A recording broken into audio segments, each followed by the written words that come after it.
about them. So one of those little problems in life.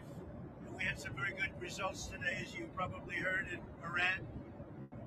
Very strong results militarily. We're talking to countries about policing the straits because they are the ones, we don't get oil, very little, 1%, 2%. China, as an example, gets about 90% of its oil from the Hormuz Strait.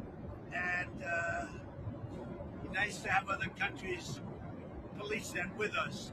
And we'll help, we'll work with them. Militarily, as far as I'm concerned, we've essentially defeated Iran.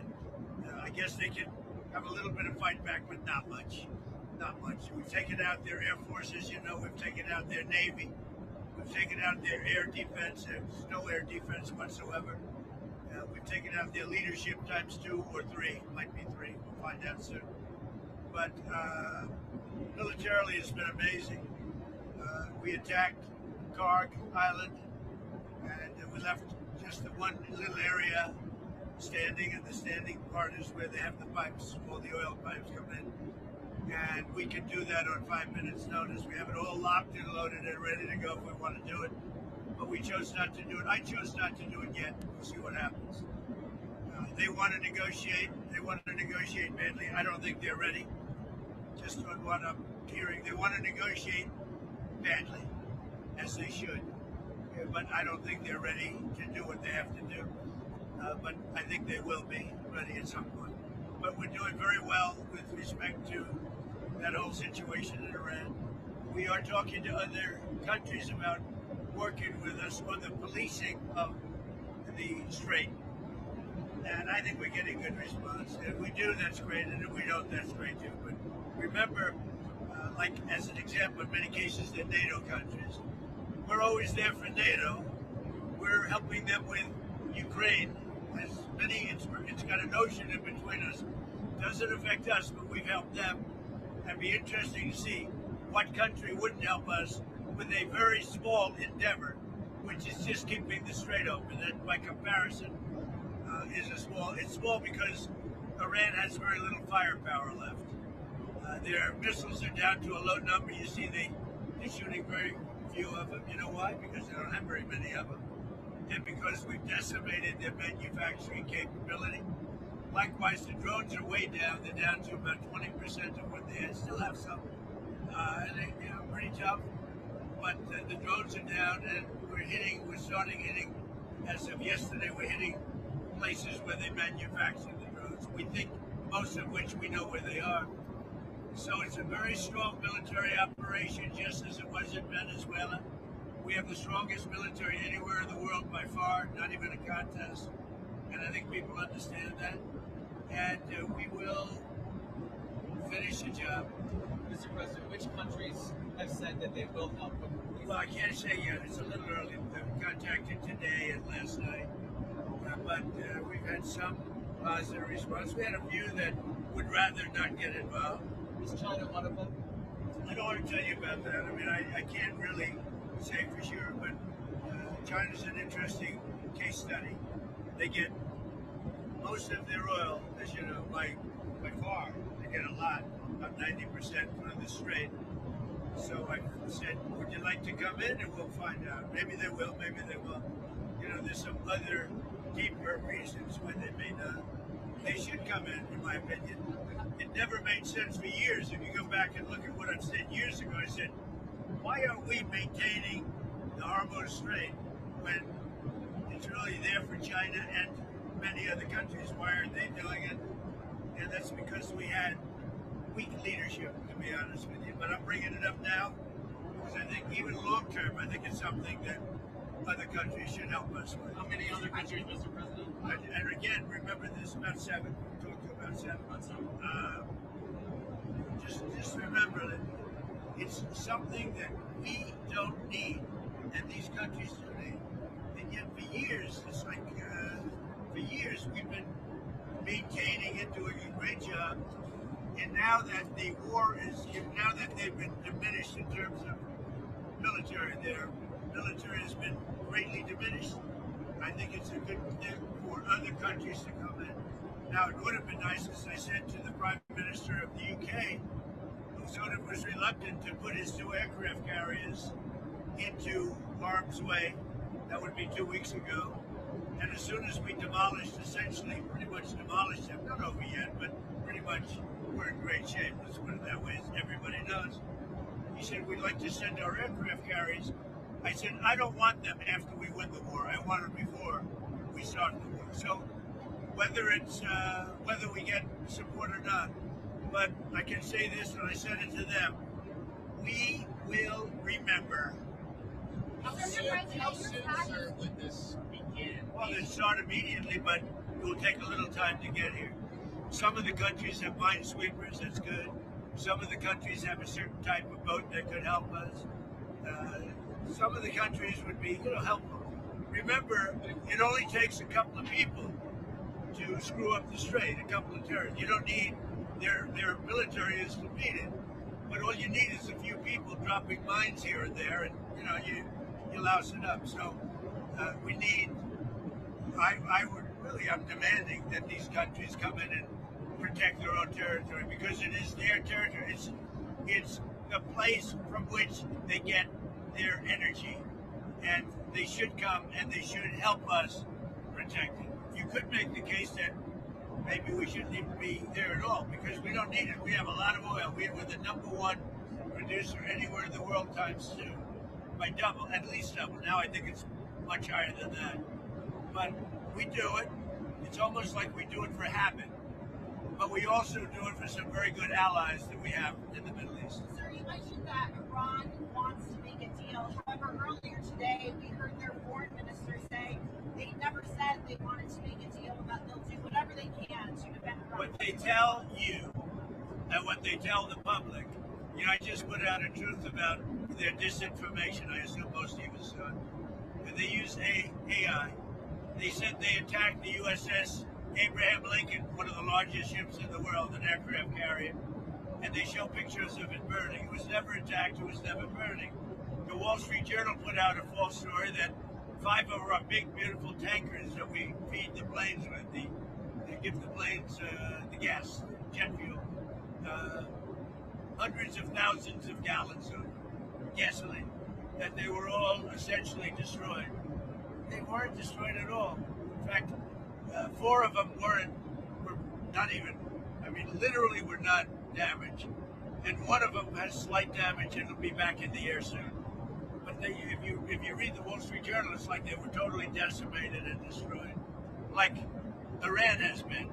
So they put out phony stories. The kamikaze boats don't exist. They're fake. And you can almost see that when you look at them. It looks great, because if they did exist, we'd hit them just like we hit other boats all over the place. But they don't exist. In fact, some of the people say, where are the boats? Well, how come nobody's seen the boats? You know why? Because it's AI generated.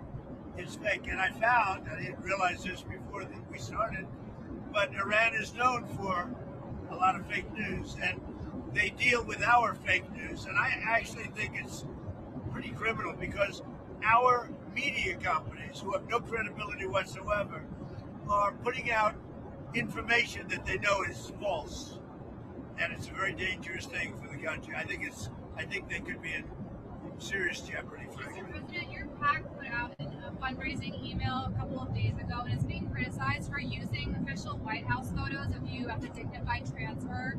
And the PAC is also promising access to secret. Well, I was at the dignified transfer, unlike a lot of other people. It's an appropriate email to send. Your critics are saying that you're fundraising. I didn't see it. Somebody puts it up. We have a lot of people working for us, but there's nobody that's better to the military than me. And all you have to do is look at the election, look at the election results, look at the kind of votes that we get, look at the poll numbers. There's nobody that's ever been higher as a president than me with the military. Can you give a comment on the 6 dead soldiers? ABC News. One of the worst, most fake, most corrupt. Can you give a comment on the dead You know what soldiers? ABC News? I think it's maybe the most corrupt news organizations on the planet. I think they're terrible. Can you give a Okay, comment I don't want on any more from ABC. Right here. You're What's much better. Thank you, sir. What's Israel doing to help secure the Strait of Hormuz? Well, they're working with us. The relationship with Israel, that was other fake news. They were saying, oh, did I have an argument with Bibi? No, we really get along well. and he would tell you we're leading the whole thing. And I don't, they can say it or not say it, it doesn't matter. The main thing is to get it done. But my relationship with Bibi Netanyahu is, I would say, extraordinary, actually. Yeah, go ahead. When you called for the people of Iran to rise up, overthrow the government, what's going on there? They haven't done that. You expect them to. You're dealing with thugs. You're dealing with horrible people. You're dealing with people that are violent and vicious. And that's the leadership and the people right under them, their military or their police. And they've notified everybody, and they put out statements that if you protest, you're going to be shot and killed. The protesters have no guns. And I know you're a brave person, but I don't think you'd be protesting. And so I think it's very hard for them to protest. I fully understand it. They said, if you protest, you will be killed. A week ago and 2 weeks ago, they killed 32,000 protesters, at least. We think the number's much higher than that. They shot and killed 32,000 protesters who were greatly enthusiastic and want to see a change because they've destroyed the country. The people that are running it destroyed the country. But think of it, they shot and killed much more than 32,000 people. Now they put out a notice 2 days ago that we're going to shoot and kill any protester. And they don't have guns, meaning the protesters, they have no guns. So I can fully understand why they're not doing it. Oh, one other thing that was AI generated, they showed about 250,000 people in a square saying how much they love Khomeini. Totally AI generated. It never took place. The media knew it didn't take place, but they built it up like they have great support. They don't have support. And that whole rally that they had 3 days ago, 4 days ago, that they said was fake. It was AI generated. AI can be very dangerous. We have to be very careful with it. But the rally, because I was actually surprised to see, because I know how much the people hate this leadership. This leadership has destroyed the country. The rally that everybody, including ABC fake news, your network is the worst. But everybody put that rally on. Like, oh, and even I was surprised. I looked. It turned out, I found out today, it was an AI-generated fake news story put out by news organizations in the U.S. and elsewhere.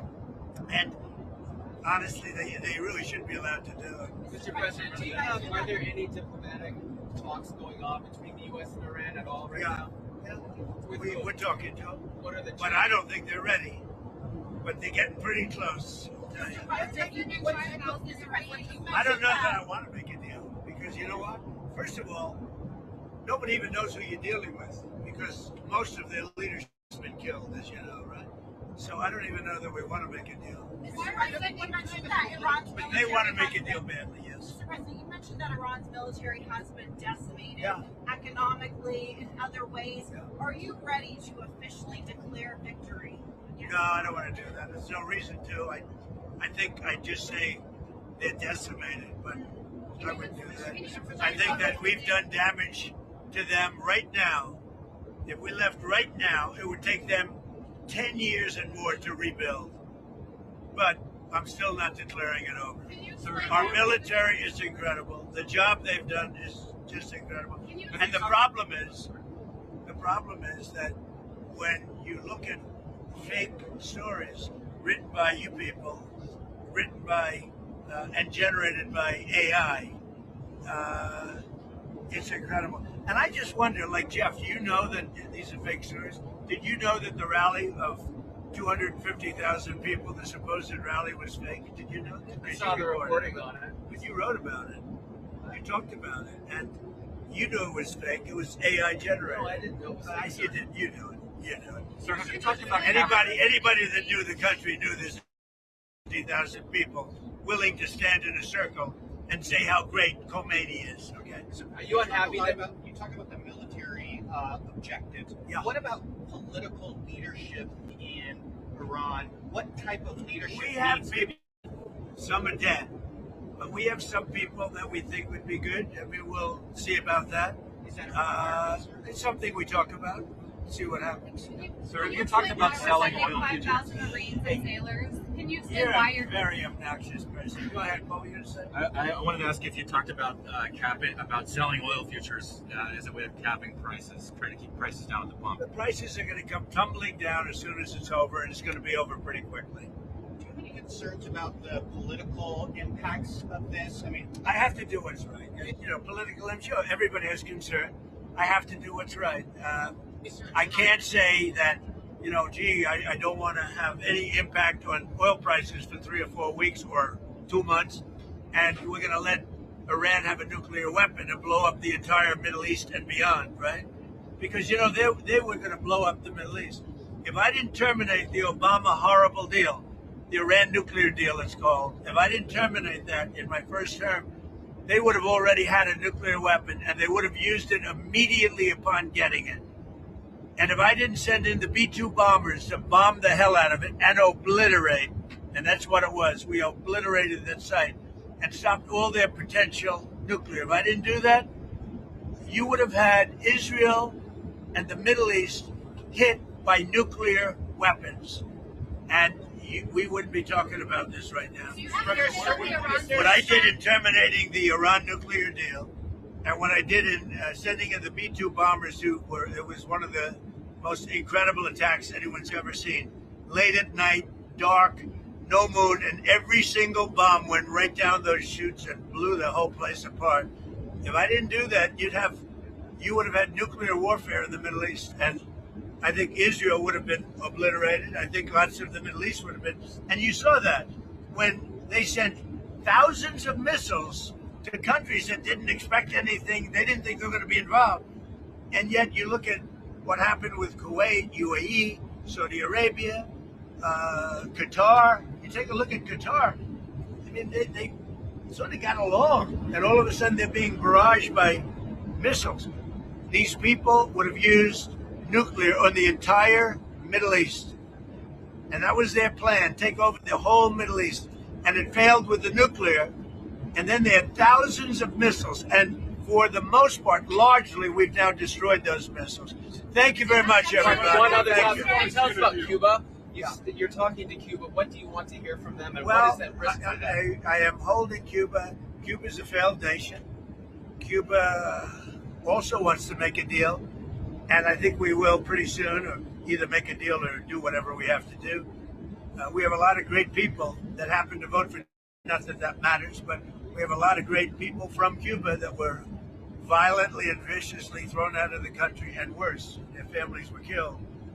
And so we're talking to Cuba, but we're going to do Iran before Cuba. And what is at risk? And you know, for people Cuba? have been waiting 50 years to hear this story with Cuba. When I left Palm Beach today, there were thousands of people on the road. I'm sure you saw them. And they were from Cuba and from Venezuela, all friendly, waving the flag and waving the American flag. They've been waiting 50 years for what's happening with Cuba. So I think something will happen with Cuba pretty quickly. Do you have an update on the Iran school strike? Is it looking more likely that it was the U.S.'s fault? Maybe the Iran school strike that happened on the first day of the war? We don't know. That's under investigation. Mr. President, what do you want to see in a deal with Iran to end the war, and how does that differ from Israel's objectives? I think, you know, I think we have similar objectives, really, but could be a little bit different. You know, they're there and we're very far away, but I think we probably have pretty similar with Israel. The relationship has been very good. The militaries are very well coordinated. Ours is the strongest by far in the world, and they have a real good military, you know, really good. They have a lot of our weapons. They have our planes. They have our missiles. They have our Patriots. They have a lot of our weapons. We have the best. We make the best weapons in the world. And now what we're doing, as you probably saw, we have the Raytheon and all of the Lockheed. All of these companies are now building plants because we don't want to wait. We make the best weapons, but we don't like to have to wait for them. What we do have, though, is at a very high level, we have unlimited weapons at a medium to high level. And they're really doing the trick. And we're not using they call it the elite weapons, because frankly, they haven't, outside of the original attack, they haven't been necessary. Sir, But these companies are building facilities, and they've already started all over the Many of them are building many buildings right now to make so that we wait 2 weeks instead of 2 years for weapons. So last what week do you you said want? that we're nowhere near sending ground troops to the Middle East. Are we still I in don't that talk to situation? people like you about that. I mean, why would I tell you I'm sending or not sending? I don't talk about a military strategy. Who would talk about? I mean, who would answer a question like that? Do you have a comment on the 6 service members who passed last week? Who else? What do you want to see in the deal? Because earlier you said reportedly that. Well, you start off with there will be no nuclear weapons. That's where it starts. And then on top of that, there's plenty of things that we're going to get. Thank you very much. Comment about Israel?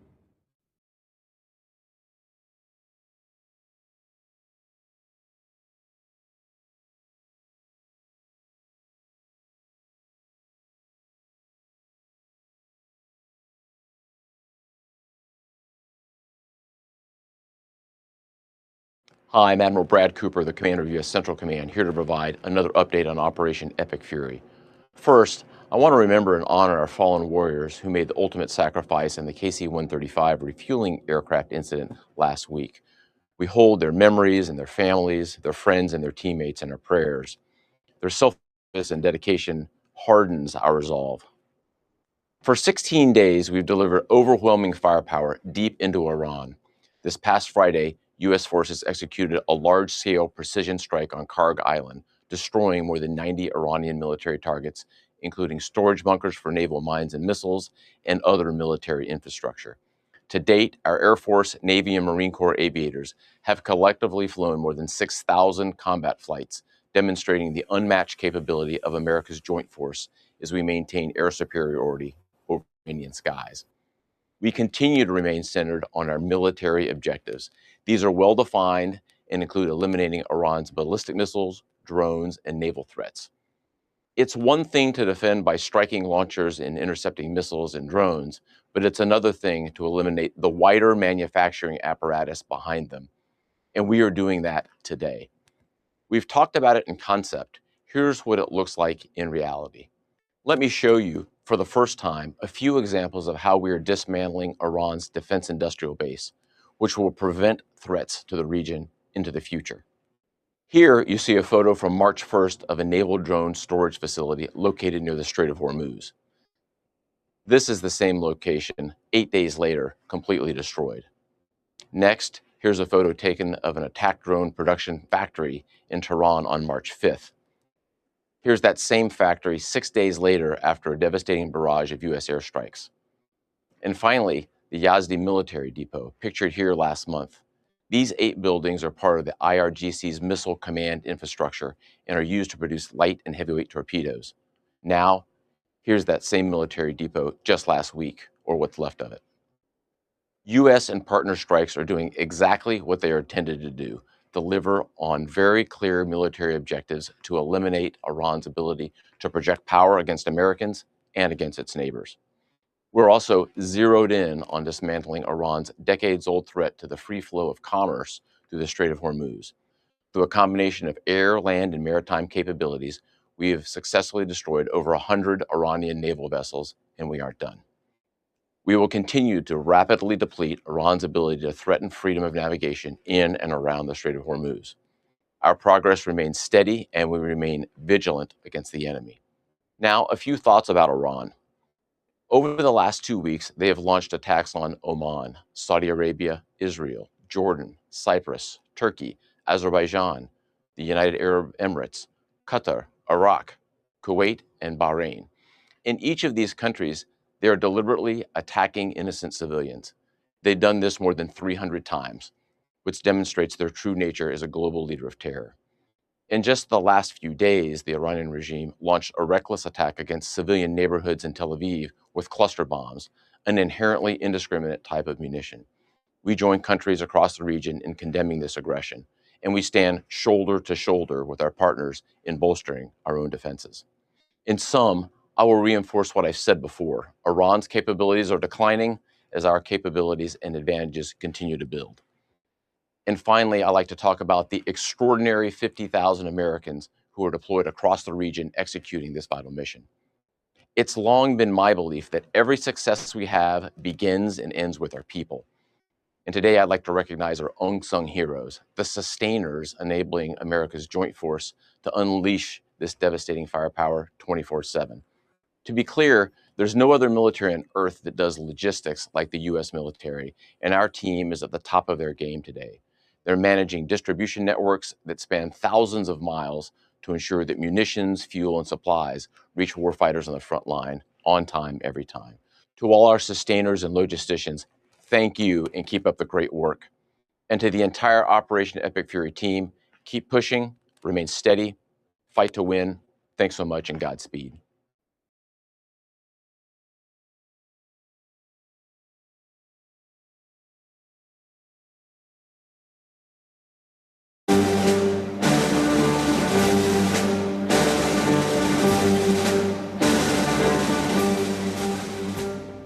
Ladies and gentlemen, the President of the United States, Donald J. Trump.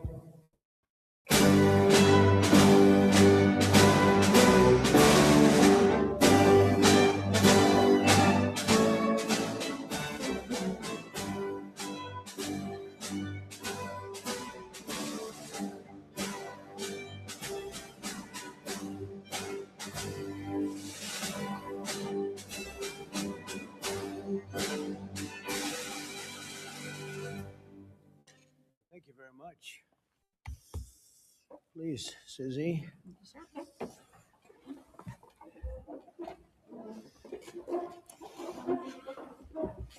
No place like the White House. Do we agree? Agreed. Right, Mr. Kraft? No place like the White House. Thank you very much for being here.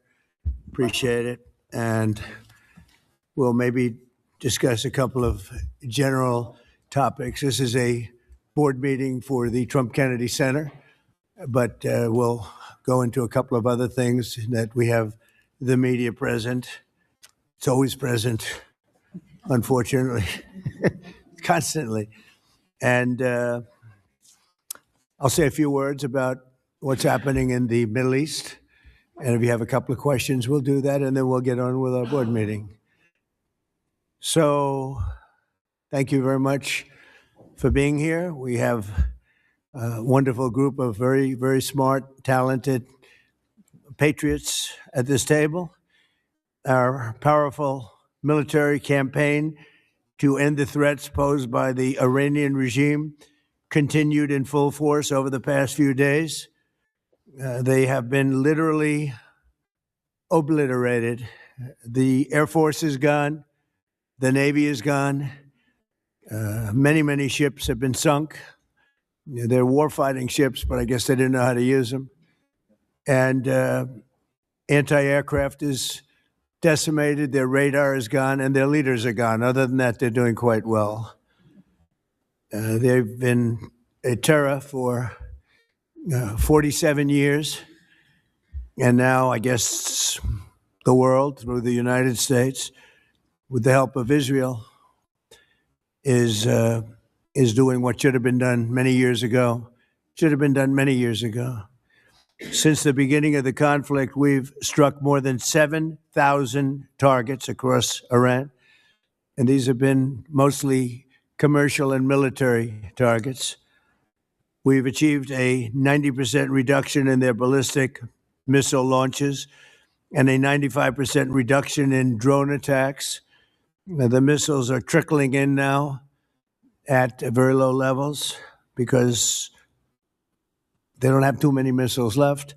We've also attacked the manufacturing plants, where the places where they manufacture the missiles and the drones, and that's going on today. We just hit 3 of them today.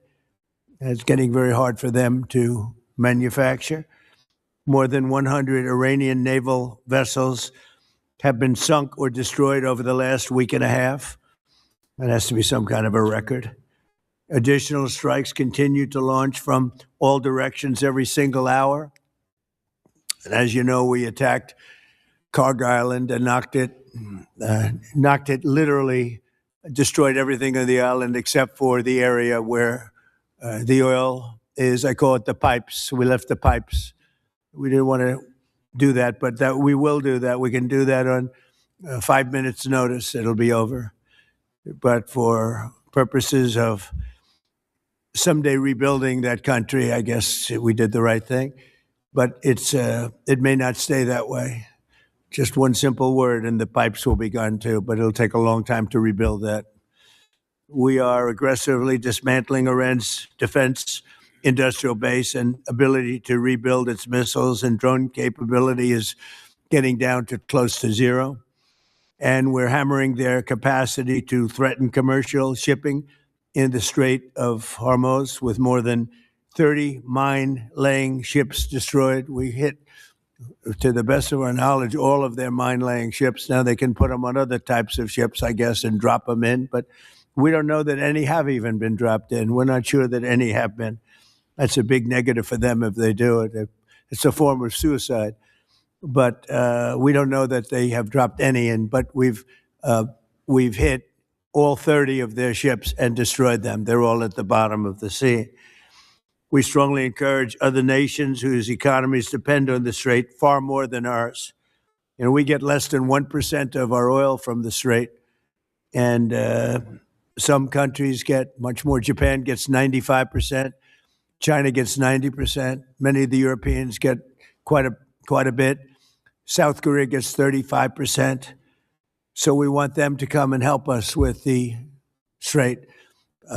We have it in very good shape. The countries, I said, we've already taken care of Iran, but now, because of the fact that literally a single terrorist can put something in the water or shoot something or shoot a missile, a small missile, and it's fairly close range because it is a tight area, and which is one of the reasons they've always used that as a weapon.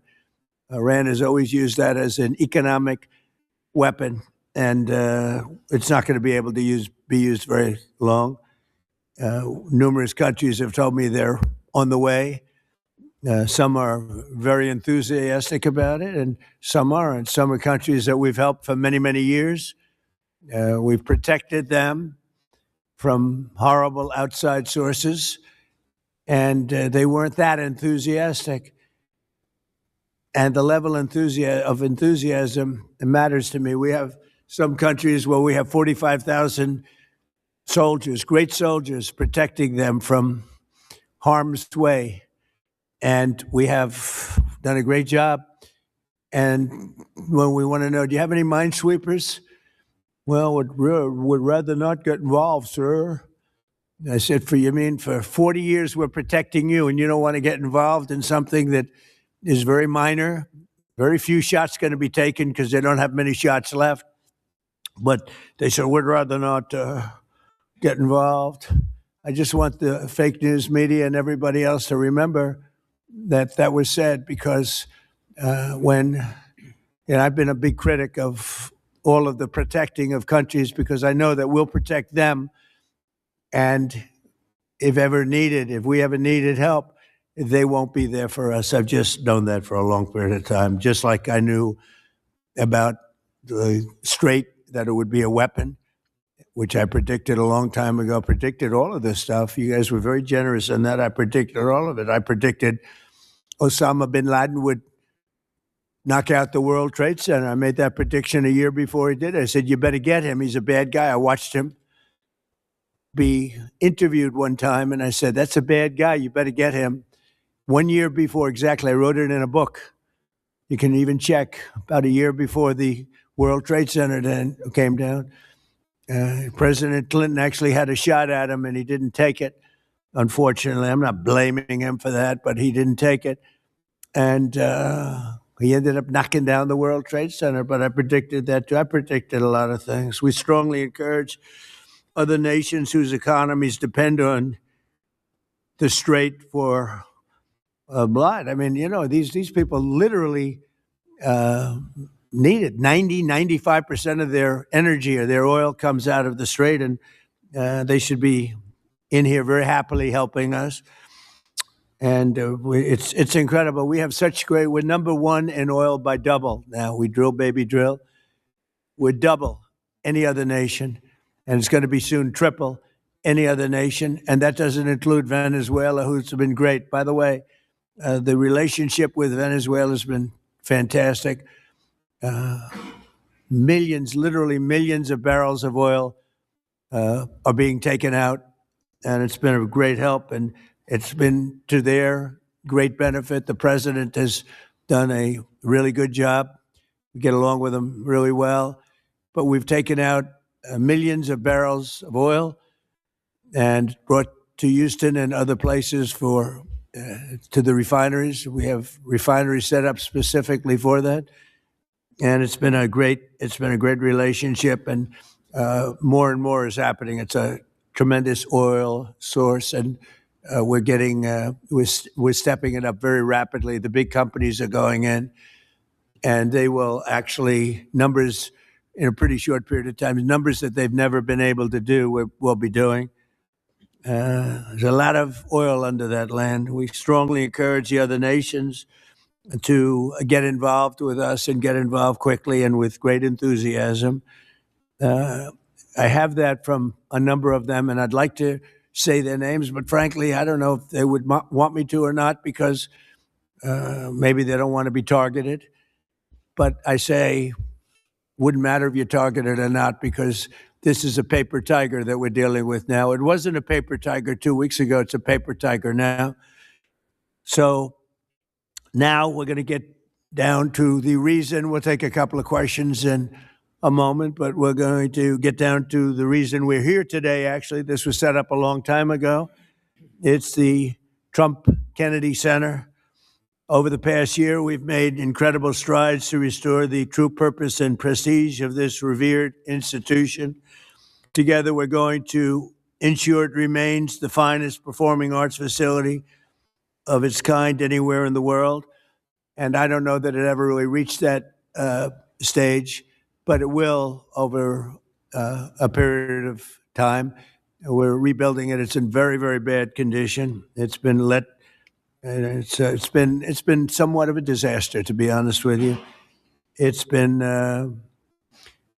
let go to hell. That's what they've done. They did a poor job. They spent money in the wrong places. They built some theaters underneath that nobody uses, little ones, tiny theaters that cost $300 million. And the money was spent incorrectly, wrong. We're dealing with some networks on the possibility of renting those little theaters. Nobody's going to use them. They want the big halls. The halls are going to be incredible. They're in bad shape, but when they're completed, the bones are potentially something that could be unbelievable. So I want to, before we begin, I want to thank Rick Grinnell. He's been a friend of mine for a long time. He's been unbelievable. He was the ambassador, as you know, to Germany. There was no happier woman in the world than Angela Merkel. Angela. She called me, "Thank you, sir, thank you." Although she liked Rick a lot, there was nobody happier that he was no longer going to be the ambassador to Germany. He was difficult for them. He was not your typical ambassador. He was the opposite. He would do what was best for the United States, not for Germany. And I want to tell you, he did a great job. So good that I put him in charge of a thing called intelligence. And something he didn't really want to do, but he did it, and he did it incredibly well. There were a lot of leakers. He found out the leakers. And when he didn't find out who the leaker was in a certain area, he fired everybody. And he went into one room where there was leaks coming out. These are long-term problems that these various places have had. And he said, "Who's the one that leaked this?" And they wouldn't admit it, so he fired the whole room. And he did a good job, I'll tell you. He was very good. And during this transition period, I asked Rick if he would run it, because we wanted to see. And if you remember when we first took it over, I didn't do it with enthusiasm. I did it because somebody had to do it, had to turn it around, because it was failing. It would have closed, and physically it would have almost fallen down. It was in very bad shape. The steel columns outside, as an example, were meant to be covered. You know, exposed steel is unusual to have in building. What I do best in life is build. I build buildings really well and under budget and ahead of schedule. That's what I do. Unlike the Fed building, which is going to cost billions of dollars. It may never open. I mean, right now, we have a wonderful Kevin, a wonderful new head of the Fed coming in. I don't know if he'll ever be able to occupy this complex. It was destroyed by Jerome Too Late Powell. I call him too late because he's always too late with interest. Should cut interest rates. He should cut them right now. They should have a special meeting. What's a better time to cut interest rates than now? A third grade student would know that. But that's a terrible thing. But what I do is I build great stuff. And what we're going to do is, right outside. In fact, if you look behind me, see the nice gold curtains? If you want to look into a nice foundation and you want to see a lot of work, very deep, very, very deep for specific reasons, we have a magnificent ballroom being built because this is the biggest room and it holds like 98 people for dinner. But behind me, you're going to have a ballroom that this building and the people occupying it, in particular, every president for 150 years has clamored for a ballroom, a large, beautiful room. This is a cocktail room, and this whole floor will end up being a cocktail room for the cocktail area, or pre-area for the ballroom before dinners. So we'll have heads of state. We can't even do a heads of state dinner. Usually what they do is they would do them on the lawn with a tent. But when it rains, the lawn is very low. And you know the land in Washington. It was built on swampy wetland. And when it rains and you have the king of Saudi Arabia, we have as an example, the king of the UK, I would say king of England, who's a great guy. He's coming in very soon. And when it rains, you know what happened? The rain would go over their feet. It would be about 4 or 5 inches over their shoes. This was not good. And it rained a lot. So we're building, finally, because I do that. And by the way, no taxpayer money. I want to put that, zero. It's on time, on budget. It'll be under budget. We're having it under budget other than we've upgraded it in terms of the marbles we're using. We're using onyx and stones that are incredible. But it'll be something really spectacular. I'm looking at Mr. Steve Wynn, who's over there. He built a spectacular building, and he knows Trump builds a spectacular building. I build better buildings than him. I don't care what he said. But Steve is over here, and he really, with his incredible wife, Andrea, and thank you both for being here. Andrea is on the board, and Steve is so in love with his wife, he asked whether or not he could come. And I can say the same thing for the great Bob Kraft. He's got a wife that's so wonderful. He said, "Do you think I could come?" She didn't have to accept that, She could have said no. But Bob said, "I would like to come." So, Bob, we will not let you vote, although his vote would be a good vote. He will vote for the proper thing. But it's good to have you both here. These are two great couples that know a lot about the things I'm talking about, like fixing, whether it's building a stadium or building a building. They know how to do it. So thank you, Steve, very much. But we made incredible strides over the past year. If you remember, I said I want to run it for a year just to see, because the place is falling down. It's horrible. Air conditioning, heating is going to be ripped out in its entirety, and it needs new. It's old. It's how many years is it, Rick? What's the total? 50, almost, over 50. And we have 50-year-old air conditioning, more than that, actually. And it's in bad shape. Everything's in bad shape. It's got to be redone. So I said, let's run it for a year just to see how it works. It's better than, you can't just go into something and try and figure it out. And we figured it out over the year. And you have to close it, putting new marbles in, beautiful, beautiful marbles. When you do marbles, you can't have people walking over the marble every night as it's drying and setting and going to a play. So we thought the best way, what I know best in the world is construction. The best way to do it is close it, do it properly, and reopen it, have a grand reopening. And when it's finished, it's going to be far better than it was when it was originally built. When it was originally built, it was good. It has one thing that's very good. It has great sound.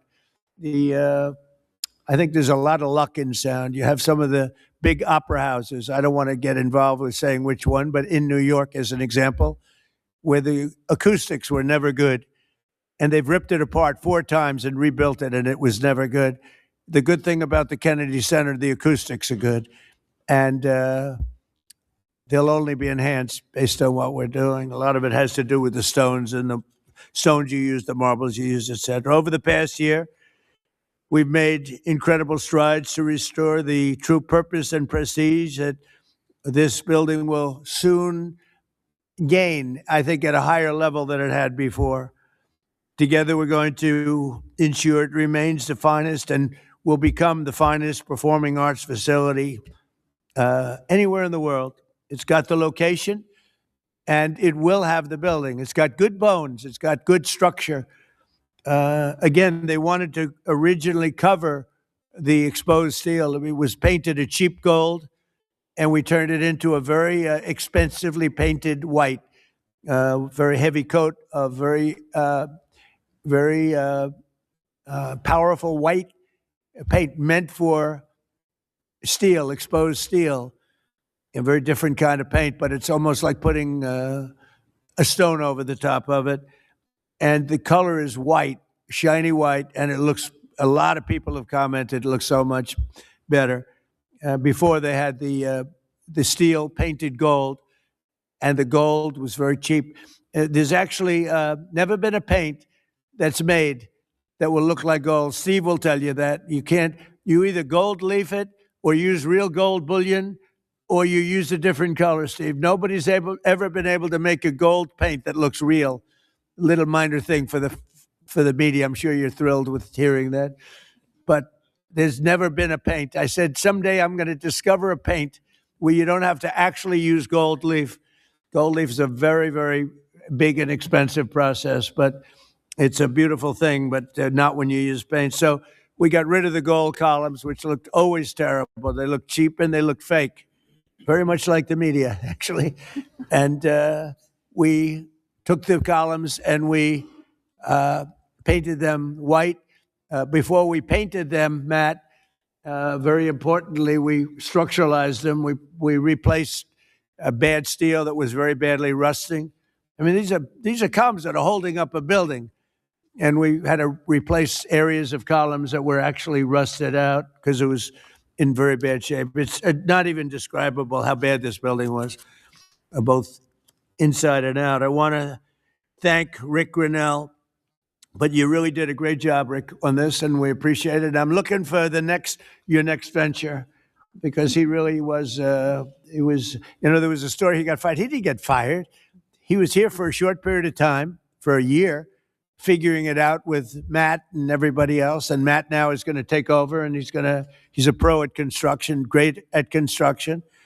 And I think Matt would like to run the facility too. He's fallen in love with it.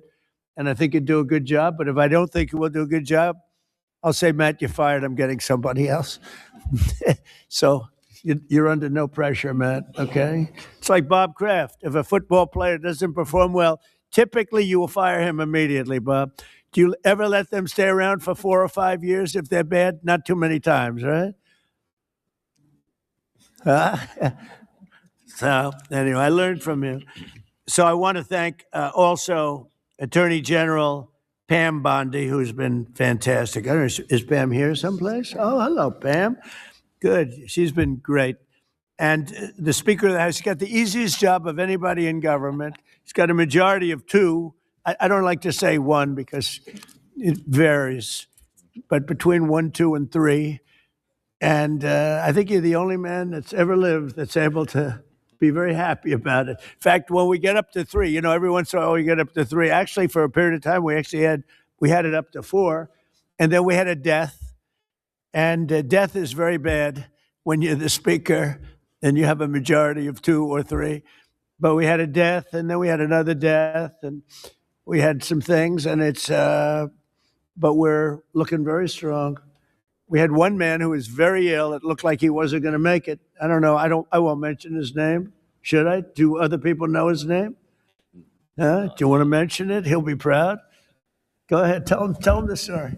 Okay. Well, thank you, Mr. President. Congressman Neil Dunn of Florida had some real health challenges, and it was very serious, and had a pretty grim diagnosis. And I mentioned it to the president. I said, Congressman Dunn is a real champion and a patriot because he's still coming to work. And if others got this diagnosis, they would be apt to go home and retire. And What spend was time the with family. diagnosis? It was, I think it was a terminal diagnosis. He would be dead by June. Okay, that wasn't in public, but yeah, okay, that's it was grim. That's what I was going to say. I don't think with he a would heart mind. problem, by the way. This was a heart problem. So, the long story short, the president called him to encourage him and thank him, and they had a conversation. And the president mentioned in the course of the conversation, you know how to get my doctors involved, and they did. And within a number of hours, they took him to Walter Reed Emergency Surgery. The man has a new lease on life. He acts like he's 30 years younger, and he walked into the conference meeting, and we thought we'd seen a ghost. And I spoke with him over the weekend, and he's encouraged and thankful, and he thanks the president for his leadership and intervention. And thank you. He It was actually amazing. called Mike. Mike called me and he said, "Sir, we're up by 3, but we're going to lose 1 by June." I said, "Who?" "Neil Dunn." He's a great congressman. Incredible. He called to say that he was terminal, really bad heart. There's nothing they can do. I said, "That's bad." Number 1, it was bad because I liked him. Number 2, it was bad because I needed his vote. But he really said, "Mike, I'm going to last this out for the president and you. And however long I live," I mean, it looks like June is the time, but however long I live, I'm going to be voting for you. I mean, how many people are going to say that? Most of them are going to say, "Mike, I'm retiring immediately. That's the end." He's an extraordinary But man. he didn't do that. It was really impressive. And then I realized I have doctors in the White House. The White House doctors are incredible. And they've helped me with other people. They're helping me with people right now. People that are very sick are like they're miracle workers. And I said, I have to call them. And I called the 2 doctors. They're both great. And they immediately went over to see the congressman. And he was on the operating table like 2 hours later. Yeah. And it was a long operation. They gave him more stents and more everything that you could have. I think he's got everything that you could possibly have. And they called up. They said, "Sir, I think he'll be fine." I said, "You got to be kidding." He said, "I think he'll be fine." And Mike was telling me the story that the other day he came into a meeting for the first time in a long while. Go ahead. Well, it was incredible. I mean, he has a new lease on life. He has more energy than a man half his age, and very encouraged and encouraged all of us. So again, a testament to great leadership. And my hat's off to Neil Dunn and his beautiful wife and family. He's an extraordinary individual. And just, because I don't want to have a terrible story about this, I did it for him first and for the vote second. But it was a close second, actually. But I did it for the vote second. All right. I want to also introduce Susie Wiles, who's fantastic. She's our chief of staff. And she's an amazing person, an amazing fighter. And she announced a minor difficulty, which will be in good shape. He'll be around for a long time. She had a diagnosis. You probably saw it. And she's going to take care of it immediately as opposed to waiting. She said, "Let's do it now." I said, "Do it immediately." Because with that particular ailment, the faster the better. That's the only thing I know about it. The faster the better. She's going to do it immediately. So she just started, actually. And she's going to be in great shape. The prognosis there is excellent, beyond excellent. So, Thank you, sir. but who needs it, right? That's right. Who needs it? So before we took over, just a year ago, this wonderful place was literally on the verge of collapse, both from a financial standpoint, maybe more from a financial standpoint, but also from a physical standpoint. Necessary maintenance has been ignored. The programming was very woke and out of touch with reality.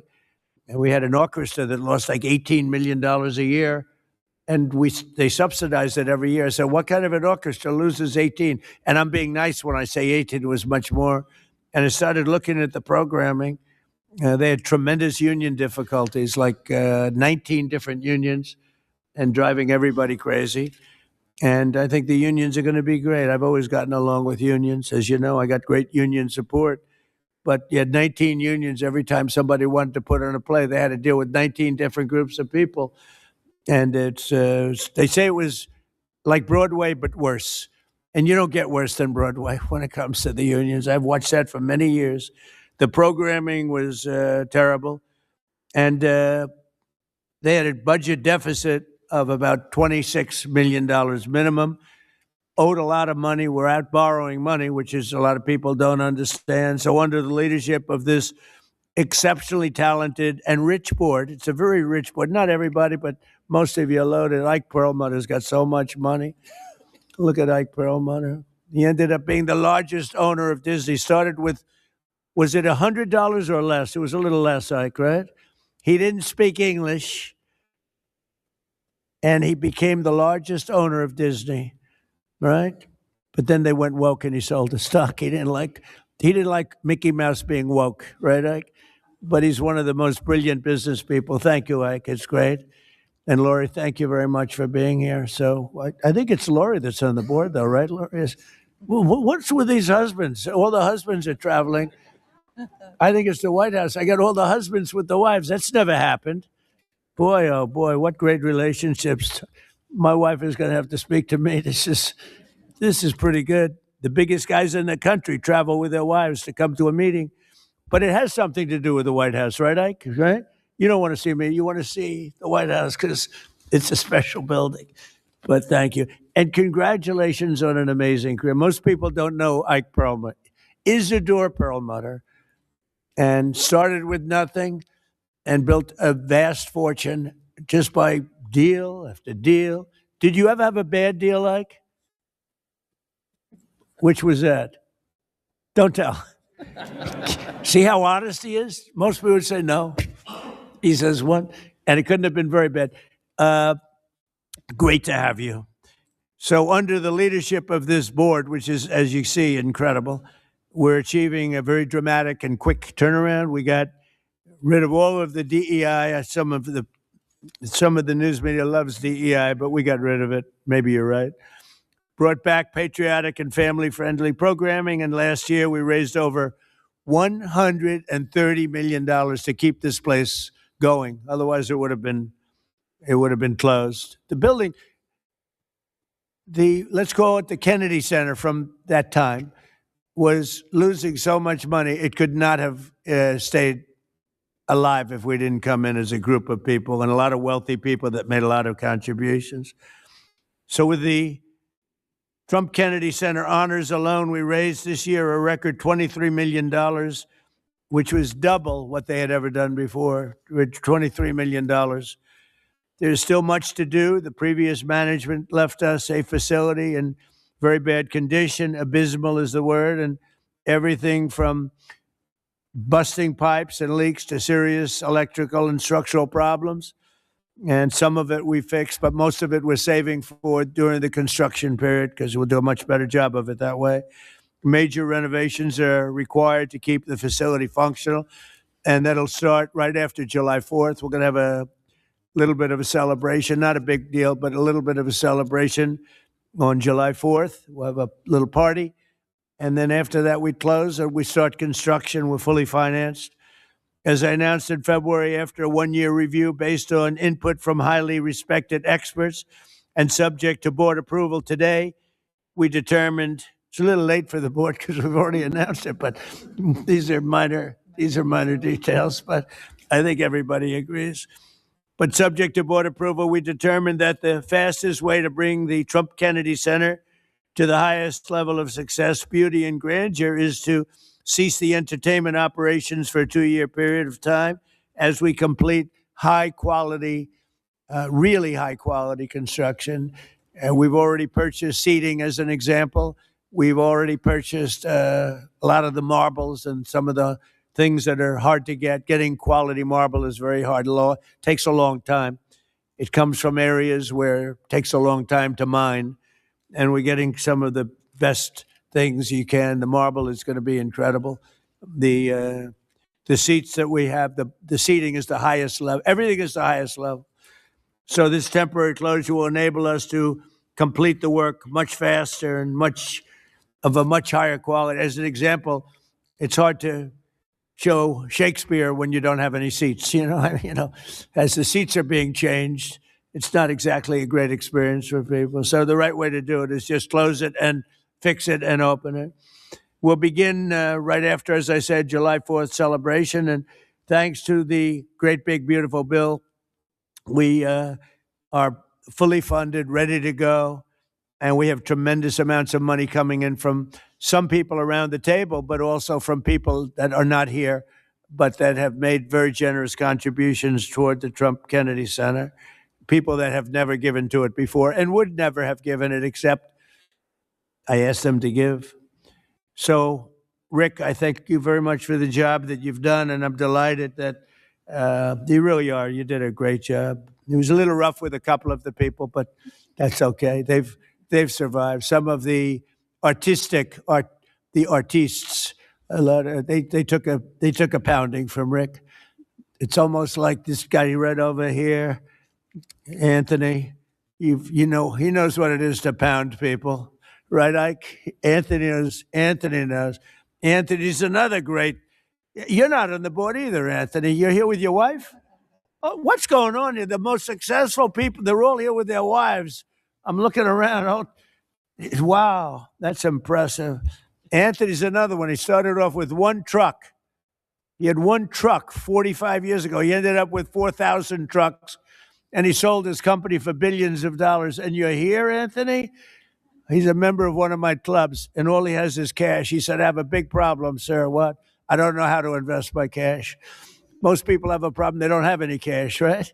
Anyway, thank you, Anthony. You're the greatest. So all of these people have done so much, and they've done so much to help. And, Matt, I'm here to a certain extent to wish you good luck with everything and to introduce you to the board. Many of the board know because Matt's been running a lot of the initial construction and planning, and going to be assuming the role of Chief Operating Officer and Executive Director, where he'll lead a construction crew for a big crew, by the way, because it needs a lot of work, for the next 2 years in preparation for the grand reopening. And I think it's going to be something that's going to be very, very special. We're doing a lot of special things. We have a lot of things happening. We have at the front of the White House on June 14th, you probably read, UFC is going to be here. Dana White, the great Dana White, he's building literally a stadium, a 5,000-seat arena right outside the front door of the White House. And they're going to have about 100,000 people in the park right across the street, where he's building, I believe, 8 massive screens for people to watch, all free, for people to watch. It's June 14th, happens to be my birthday, and that was only by happenstance. It was not planned that way, but it's a Sunday night, which they never did. Sunday night's super prime time. It's going to be broadcast on CBS, which is the Ellison family, 2 great people, and great people. It's a great family, and it's going to be a tremendous event. And we have Roger Penske is going to have IndyCar here. We're going to have a race around the Capitol. That's going to be in August. So we have that. And we have a tremendous number of things. We have the Olympics, we have the World Cup, and we have the 250. And as you know, I was responsible for getting the Olympics. Actually, Bob Kraft helped me. And he helped me with the World Cup, too. You were very good. Who could be better, right? But he helped with the Olympics and the World Cup. But we have the Olympics coming. I was responsible for that, right, Bob? We have the World Cup coming right now, and I was responsible for that. Then we had a rigged election, and because of that, I was always very upset. When I got the Olympics, I said, I won't be president because it was last term if I went by the normal progression. And then I said, well, let's see what happens. And then they rigged the election, and I said, let's do it again. And we won in a landslide. And I came back and I ended up with the Olympics and the World Cup. Somebody said, did you do that on purpose? So I claimed the Olympics and I claimed the World Cup because I did get both. And then I tried to claim 250-year celebration. I said, I got that. They said, no, you didn't. That one you didn't get. They're giving me no credit for that one, Mr. Speaker. I couldn't. So I gave up on that one quickly. That wasn't working. It wasn't working. But I just want to thank everybody. This board has been incredible, and it's really nice. What we're going to do is we could take a few questions from the press, and then after that we'll have our meeting, and we have a little lunch for the board. So we'll have a little bit of a lunch, And it's an honor to have you all here. It's so many of you, Jimmy, so many of you are friends. It's a great honor to have you here. And we're going to do a great job with the Trump Kennedy Center. Okay, yes, please, CNN. Hey. Thank you, Mr. President. I'm not CNN, I'm Daily Wire, but thank you for the question. Numerous countries have told me they are on their way. Can you give us a hint what they are, what that entails, how soon they might be there? You mean who are the countries? Yes, sir. I'd rather not say yet, but we'll be announcing Marco Rubio and the various people that are doing that will be announcing. And I have to tell you, we have some that are really enthusiastic. They're coming already. They've already started to get there. You know, it takes a little while to get there. It's like, in some cases, you have to travel an ocean. So it doesn't go that fast, but it'll go fast. And we have some that are fairly local that are doing it. But we'll give you a list. Some are very enthusiastic and some are less than enthusiastic. And I assume some will not do it. I think we have one or two that will not do it that we've been protecting for about 40 years at, tens of billions of dollars, Mr. Speaker. So I'll be reporting that to you in the House and the Senate. And I'll say, why are we protecting countries that don't protect us? And I've always felt that was a weakness of NATO. We were going to protect them. But I always said, when in need, they won't protect us. Now, this isn't need. Need would be one of the big boys. But I will say that we built the greatest military in the world, and we protect people. And if we need their mine boats, or if we need anything, any piece of apparatus that they may have because of a situation that they have, they should be jumping to help us, because we've helped them for years stay out of wars. Yeah, please. Thank you very much, Mr. President. Can you tell us if you have spoken with French President Macron about the coalition to reopen the Strait of Hormuz? Have you been speaking with the French president? What does that mean? Have you been speaking with the French President Macron about the coalition to reopen the Strait of Hormuz? Yeah, I have spoken to him. He's been on a scale of 0 to 10. I'd say he's been an 8. Not perfect, but it's France. We don't expect perfect. Are you confident that France will help with the reopening of Strait of Hormuz? Yeah, I mean, sure. I think he's going to help. I mean, I'll let you know. I spoke to him yesterday. I don't do a hard sell on them because my attitude is we don't need anybody. We're the strongest nation in the world. We have the strongest military by far in the world. We don't need them. But it's interesting. I'm almost doing it in some cases, not because we need them, but because I want to find out how they react. Because I've been saying for years that if we ever did need them, they won't be there. Not all of them, but they won't be there. I was very surprised with the United Kingdom, because the United Kingdom, 2 weeks ago, I said, why don't you send some ships over? And he really didn't want to do it. I said, you don't want to do it. We've been with you. You're our oldest ally. And we spend a lot of money on, NATO and all of these things to protect you. I mean, we're protecting them. We're working with them on Ukraine. Ukraine's thousands of miles away, separated by a vast ocean. We don't have to do that, but we did it. Well, Biden did it. I mean, I have to be honest with you. Biden got taken to the cleaners. But we worked with them in Ukraine. We don't need to work with them in Ukraine. And then they tell us that we have a mine ship around, and they don't want to do it. I think it's terrible. No, I was very surprised. I told him, we requested 2 aircraft carriers, which they had, and he didn't really want to do it. And then right after the war essentially ended, meaning they were obliterated, he said, I would like to send the aircraft carriers. I said, I don't need them after the war has ended and won. I need it before the war. So I was very upset not upset, I was not happy with the UK.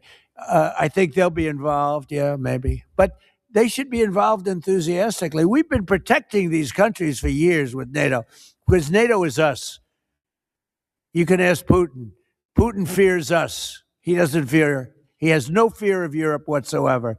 He fears the United States of America and the military that was built by me in the first term. Yeah. President, You mentioned the significant amount of oil that China derives from the Middle East. What is the status of your conversation with President Xi in terms of getting China to cooperate, in terms of making the Strait of Hormuz safe for those oil tankers? Yeah, so China is a great example. They get 91% of their oil from the Hormuz Straits, which we protected for years. And it always bothered me that we have these countries. Japan gets 95% of its from the Straits, the Hormuz Straits. And it always bothered me that we're protecting and we don't need them. We didn't need them before we started dig we must. Dig me must, that's the Trump policy of lots of oil. And we didn't use them very much. It used to be at 10%. Now it's at almost zero. We don't need, we don't need oil. We have all the oil we need for ourselves. It's one of the great assets that we have. We have more than double what anybody else in terms of oil production. We're at more than double any other country. So we don't need it, but we did it. It's almost, you could say we did it out of habit, which is not a good thing to do. But we did it because we have some good allies there. We have some great Middle Eastern countries there, Israel there. So we did it for a lot of reasons. But it always amazed me that we did it. We never asked for reimbursement. And it was really there to serve other countries, not us. And by the way, we have the Sugar King. The same story. Look at that. Alfie von Hool. Alfie, thank you both very much. Huh? That's Pepe here. Pepe. Hi, Pepe. How are you? How are you? Is Alfie in the backstage? Huh? Is he sitting back there waiting for you? No? You doing all right? Pepe is a great friend of all of ours, I think, in the room. Tremendous. And we appreciate you being here. Great to have you. Thank you. Mr. President, honored. That's great. Both of you. Thank you very much. So go ahead, please. Mr. President, you've said that Iran does want to make a deal. Now, into the third week of this bombing campaign, what would that deal look like? What are the ask that you're making of the government? They want to make a deal. They're talking to our people. I don't know if they say that to you. Maybe they do, maybe they don't. Don't forget, they are a country that for years, I didn't know this until recently, they're a country based on disinformation. And now they're using disinformation plus AI. And that's a terrible situation. That's a terrible situation. They showed all sorts of things happening in the last 2 weeks that never happened. Between their kamikaze boats that don't exist, between blowing up the aircraft carrier, one of the great ships in the world, the Abraham Lincoln, on fire. They showed it on fire. I called the general. I said, General, what's with the Abraham Lincoln? It looks like it's burning down. No, it's not burning down. Not a bullet was ever fired at it, sir. They know better. I said, this is my first glimpse of AI and what they've done with it. They showed buildings in Tel Aviv burning to the ground, high-rises burning. They showed buildings in Qatar. They showed buildings in Saudi Arabia burning, and they weren't burning. They weren't hit. It was all AI-based. Terrible. It's terrible. And that's their only, I think that's the only thing they do well. They're negotiating, and we always talk. When, somebody said, well, would you talk? Why would you even talk to them? I talk to everybody because sometimes good things come out of it. But I don't know if they're ready yet. They're taking a pounding. I don't know if they're ready yet. And we don't even know their leaders. Look, all of their leaders are dead,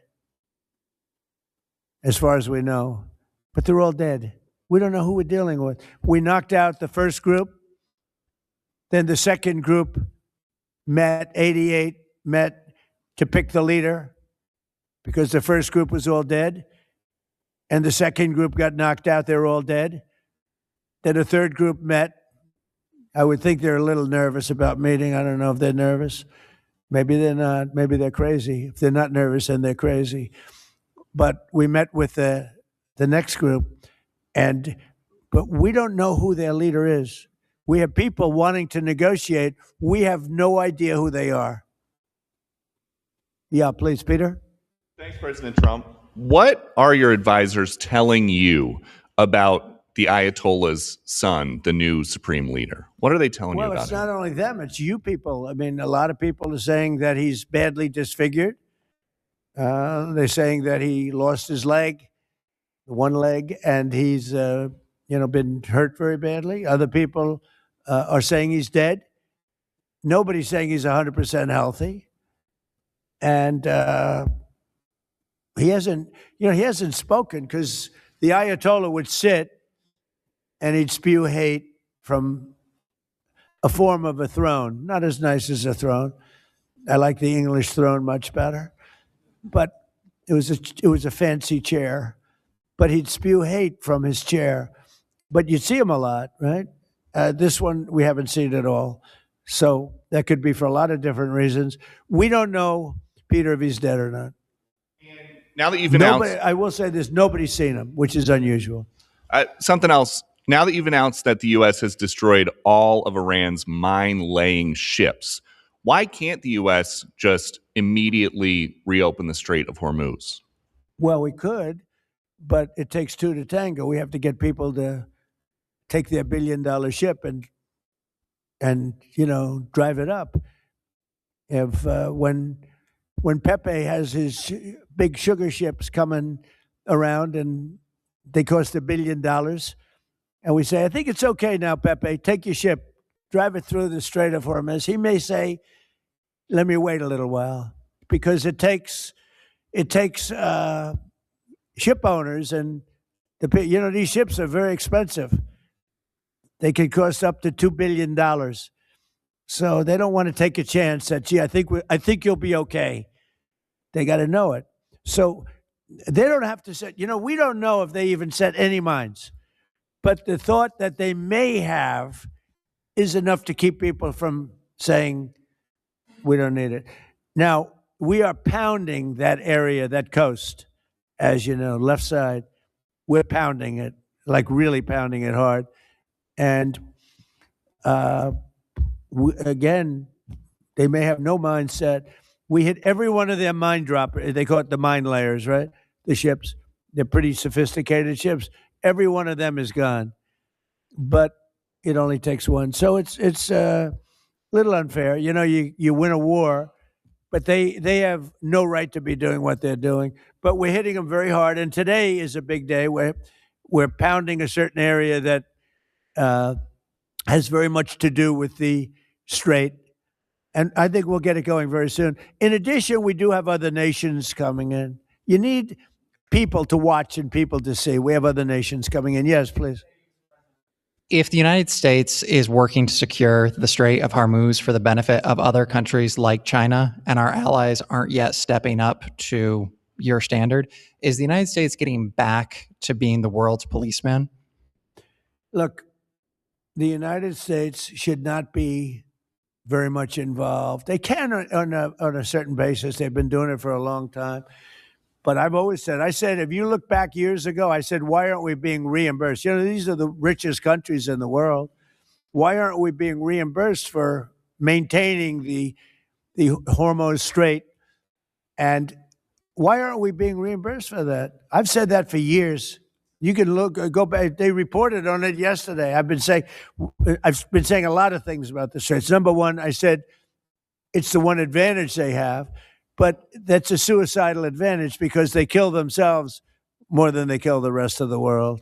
And there are things you can do with time. There are other things you can do. But I think we're going to have the situation straightened out pretty quickly. And I think we're going to have some good help. And I think we're going to be disappointed in some nations too. And I'll let you know who those nations are. One of your advisors, David Sachs, said the other week that the U.S. should, quote, declare victory and get out of the Iran war. He also warned that if the conflict escalates, Israel may contemplate the use of a nuclear weapon. Has he shared that assessment with you? No, yes. Israel wouldn't do that.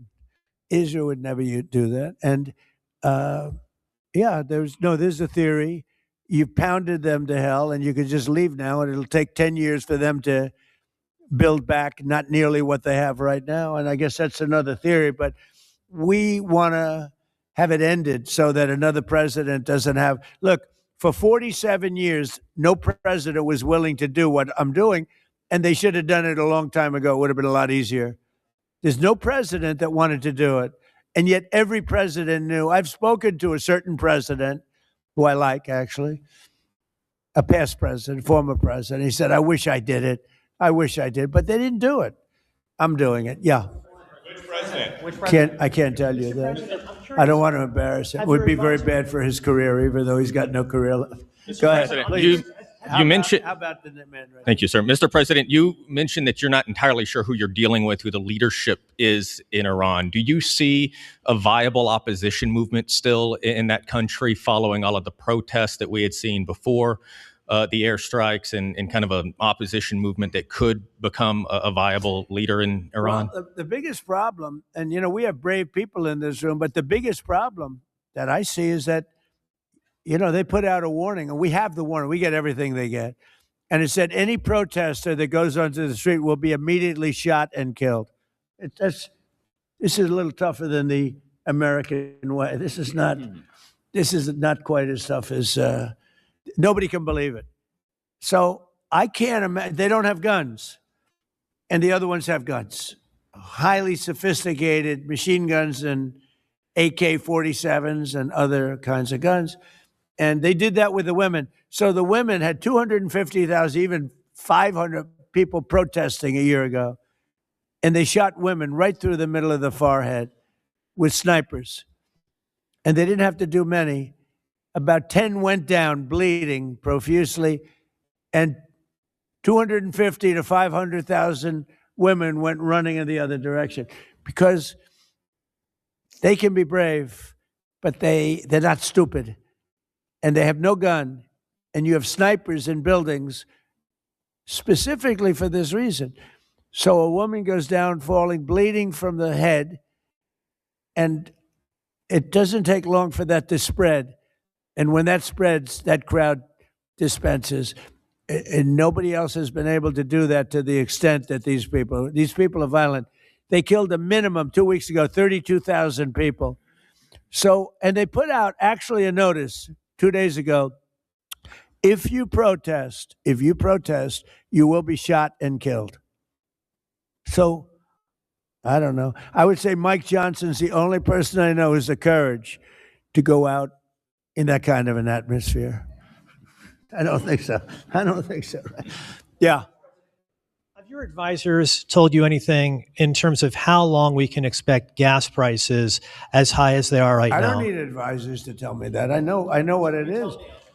The Prime Minister of UK, United Kingdom, yesterday told me, I'm meeting with my team to make a determination. I said, you don't need to meet it with the team. You're the Prime Minister. You can make your own. Why do you have to meet with your team to find out whether or not you're going to send some minesweepers to us or to send some boats?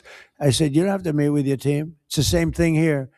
I can tell you that when this is over, oil prices are going to go down very, very rapidly. So is inflation, so is everything else. But frankly, much more important than short-term, even long-term oil prices, you can't let the most violent, vicious country in the last 50 years have a nuclear weapon, because the Middle East will be gone. Israel will go first, without question, and they'll certainly take a shot at us before we get our act together and say we got to take them out. You can't let Iran, who's truly a nation of great terror and power. Look what happened in the last 2 weeks. They weren't supposed to go after all these other countries in the Middle East. Those missiles were set to go after them. So they hit Qatar, Saudi Arabia, UAE, Bahrain, Kuwait. Nobody expected that. We were shocked. And the other one, they fought back. They could have yielded. But think of it, if we weren't around, they had tremendous power. They had thousands of missiles, most of which we've terminated. They had thousands of drones. They were making drones and missiles all over the place. We've knocked out most of those factories. I mean, now they're sending out 2 or 3 missiles. Now, they've still got some. They might have 8% left, but mostly they've been eliminated. They've been terminated by what we did and what Israel did too. Yeah, please. Israel is expected to expand its ground offensive in southern Lebanon to go after Hezbollah. Have you discussed that with Israeli leaders? Yeah. And does the United States support a potential Israeli invasion of Lebanon? Yeah, no, I did. And I know look, Hezbollah is a problem. It's been a problem for a long time, not just now. And it's a certain area, because I was with the other night a person whose parents live in Lebanon. This is a very substantial person, wealthy person, whose parents live in Lebanon. I said, really? How do you live in Lebanon? Your parents are living, they live there. And over the years, they've gotten used to the fact that it's being bombed. But they explained to me that it's really a different section of Lebanon. It's the section where Hezbollah is. And they get used to it, I guess. I don't know. I mean, people live in Ukraine. You would think they wouldn't live in Ukraine, but they live in Ukraine. I don't know that I'd do that, but they live in Ukraine. They live in Lebanon. Hezbollah is a big problem, and they're rapidly being eliminated. Thank you very much, everybody. I appreciate it.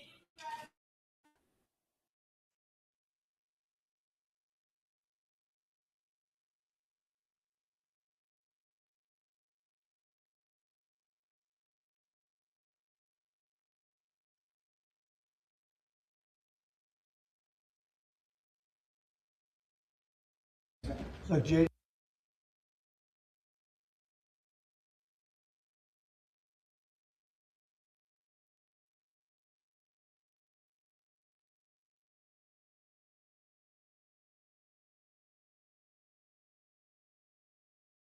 Thank you very much, everybody. Appreciate it. This is a big thing that we're doing. It's about fraud, having to do with all the fraud that's taking place in our country. And we have 2 people that are extremely brilliant and just very talented, and they're going to be put in charge. But I'd like to ask Will, if you would, to give a little description of what we're signing, the executive order, and then I'll ask JD to speak. Yes, sir.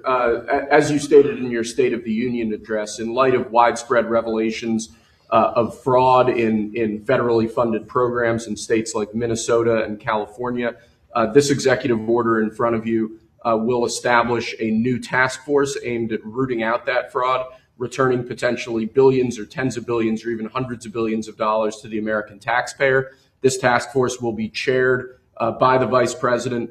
The vice chairman will be the head of the FTC, Andrew Ferguson, who's with us here as well today. But this is going to launch a whole of government approach to rooting out the very serious problem of fraud in federally funded programs around the country. As an example, you've been seeing it and seeing it pretty big in Minnesota, $19 billion. But that's only for one little aspect of the fraud. It's $19 billion, and California, as they say, is 10 times worse, and other states are 10. And this is not a Republican-Democrat thing. This is wherever it's taking place. It seems that it's usually in blue states. If it's in a red state, we're going there too.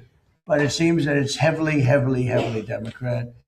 And what they've done is so sad. When you look at the Minnesota scam, a lot of it has to do with Somalia. Nobody's calling out anybody, but a lot of it has to do, but it's Somalia and plenty of others. And I believe the governor is complicit. I believe Ilhan Omar is complicit. I believe that your attorney general is complicit. And if they are, you're going to hopefully find out about it, and you're going to have to do what you have to do. If we found half of the fraud that's taking place in this country, and I think you have a chance of doing that, we would have much more than a balanced budget. That's the kind of numbers you're talking about. The theft is incredible. And I think JD will make, and Andrew will make a charge later on that local states should handle nursing homes and all of these things that the federal government shouldn't be involved in.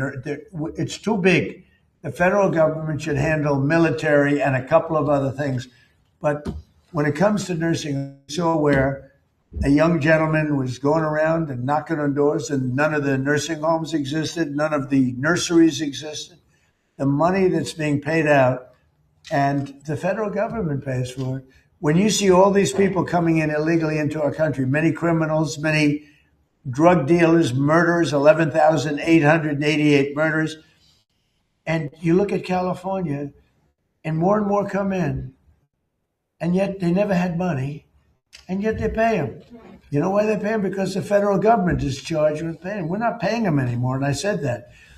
So these two really smart guys are going to be, I think it's going to, hopefully it's going to be JD's. This will not be like a Kamala where she was put in charge of the border and she never went there, JD, right? You promise? I promise, sir. Remember, Kamala was put in charge. She was the border czar. She never went to the border. She never called any of the great border patrol. The border patrol testified. We never spoke to her in 4 years.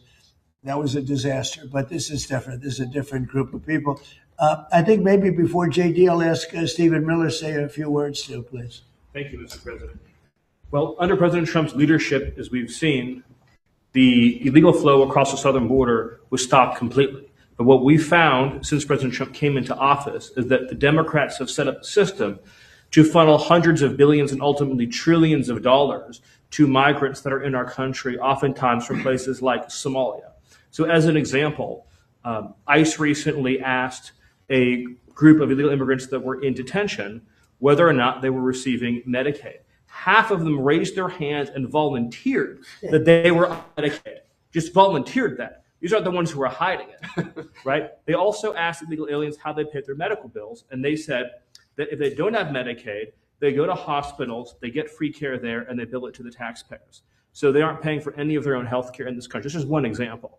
And we've seen this over and over and over again. So under President Trump's leadership, and then of course with JD and the head of the FTC, Andrew Ferguson, we are going to see the first ever effort in American history to reclaim the ultimately trillions of dollars that were stolen from taxpayers. I believe, and I know President Trump believes, that when this theft is exposed, we will see that if all of it were stopped, it would be enough to balance the budget. The extraction of wealth from American taxpayers to people who don't belong here is the primary cause of the national debt, and this is the first ever effort to shut that down. Thank you, Mr. President. First ever. And everyone knows they've been cheating for years. It's the first ever. And it's got to be stopped. I mean, it's got to be stopped. Think of it, Somalia is a third world, maybe a fourth world nation. One of the worst, one of the most dangerous. They don't have anything. They don't have councils. They don't have government. They don't have police. They shoot each other all over the place. They come here and they steal $19 billion. It's crazy.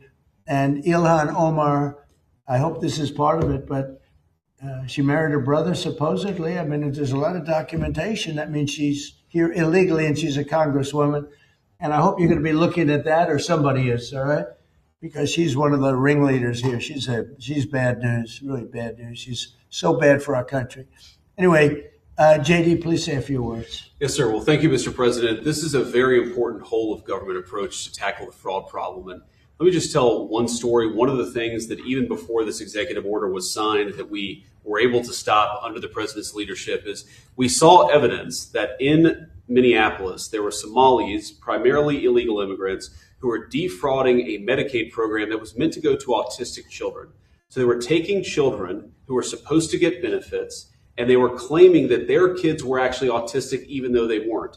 And what did this mean? This meant two things. Number one, you had a lot of people getting rich off of the fraud while American citizens got poor. And the second thing that it meant is that you had autistic kids in Minneapolis, in suburban Minneapolis, who weren't getting benefits they needed because Somali fraudsters were literally stealing out of their pocket. It's got to stop. And unfortunately, that kind of fraud is one example of probably hundreds just within the state of Minneapolis, and then it's repeated and replayed all over the United States of America. When we first started talking about this problem, the president made it very clear he wanted us to take the fraud problem seriously because nobody had until he was president. We started to figure out one big hole that existed is that the agencies of the government weren't actually talking to each other. So Treasury would have evidence of financial fraud, but wasn't talking to the Department of Justice about it. Health and Human Services had evidence of Medicaid fraud, but wasn't talking to the Department of Treasury about it. So what this executive order does is force the entire apparatus of the federal government to do two things. Stop the fraud in the American taxpayer and make sure that the benefits that ought by right go to American citizens and not to fraudsters. Andrew Ferguson will be the vice chair and is going to do a great job. If you're curious what's the difference between the vice chair and the vice chair is going to do all the work, and I'm going to take all the credit. Andrew. Yeah, look, I mean, millions and millions of Americans pay into these programs every day, and they expect to get something out of it.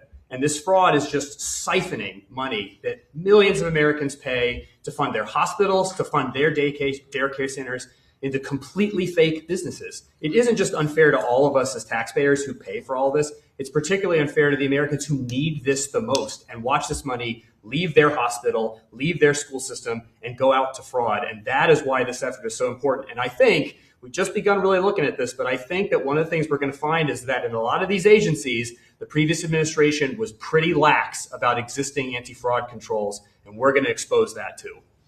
I would take the word pretty out. I would change it with unbelievably lax.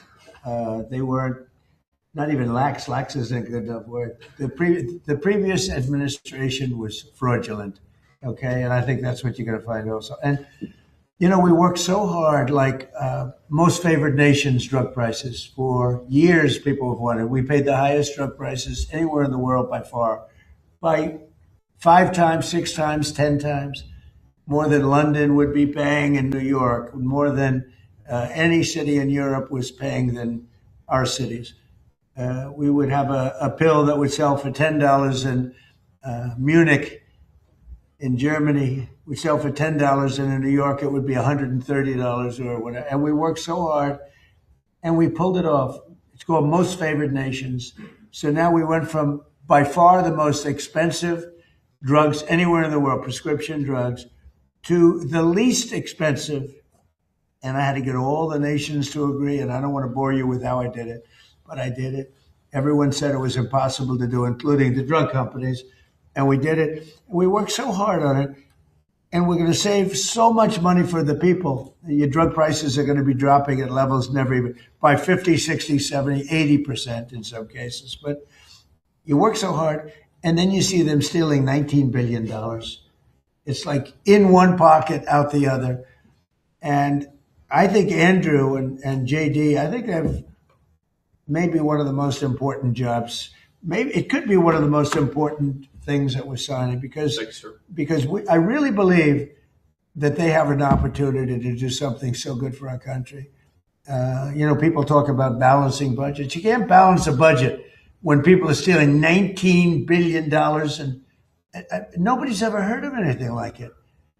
We had, I guess, in the same state, you went autism, where 4 or 5 years ago, they spent $1 million, and now it's almost $400 million in just a few years. Well, autism didn't go up like that. And even the 1 million was probably a fraud, but it went from 1 million to almost 400 million in just a few years. These are crooked people. They basically said everybody in the state had autism.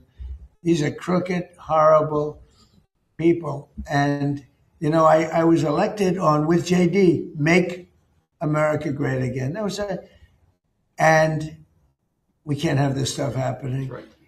We have to be respected. And they left. So I'm going to sign this. We'll take some questions, but let me sign this first before I don't forget. Let's see. Before I decide not to, okay? Yes, sir. I don't forget not to, but maybe I'll decide not to. I would decide not to. If I didn't think they could do the job, I would decide not to. But that'll be a terrible thing. I think they're going to find numbers. Andrew, I think you're going to find numbers that are far higher than you even think. And you know, Andrew came to us. He said, sir, he's read the stories about Minnesota. We know California is many times worse, but Minnesota is terrible. They're all terrible. Those cities are terrible. New York is terrible. What's going on in Chicago, Illinois, with that slob of a governor is terrible. And the kind of money we're talking about is just country changing. It's country changing money. It's having a deficit to having a really profitable country where you can lower your taxes substantially for people. And I think you have an opportunity to do it. And I think you two guys are the right guys. If you guys can't do it, got a problem. Because nobody else will be able to do it. Yes, sir. So I'll sign, and then we'll take some nice questions from our wonderful media.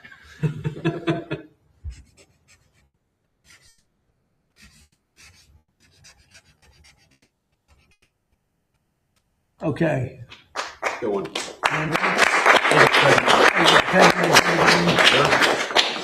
Here you go. Very important. That's a big deal.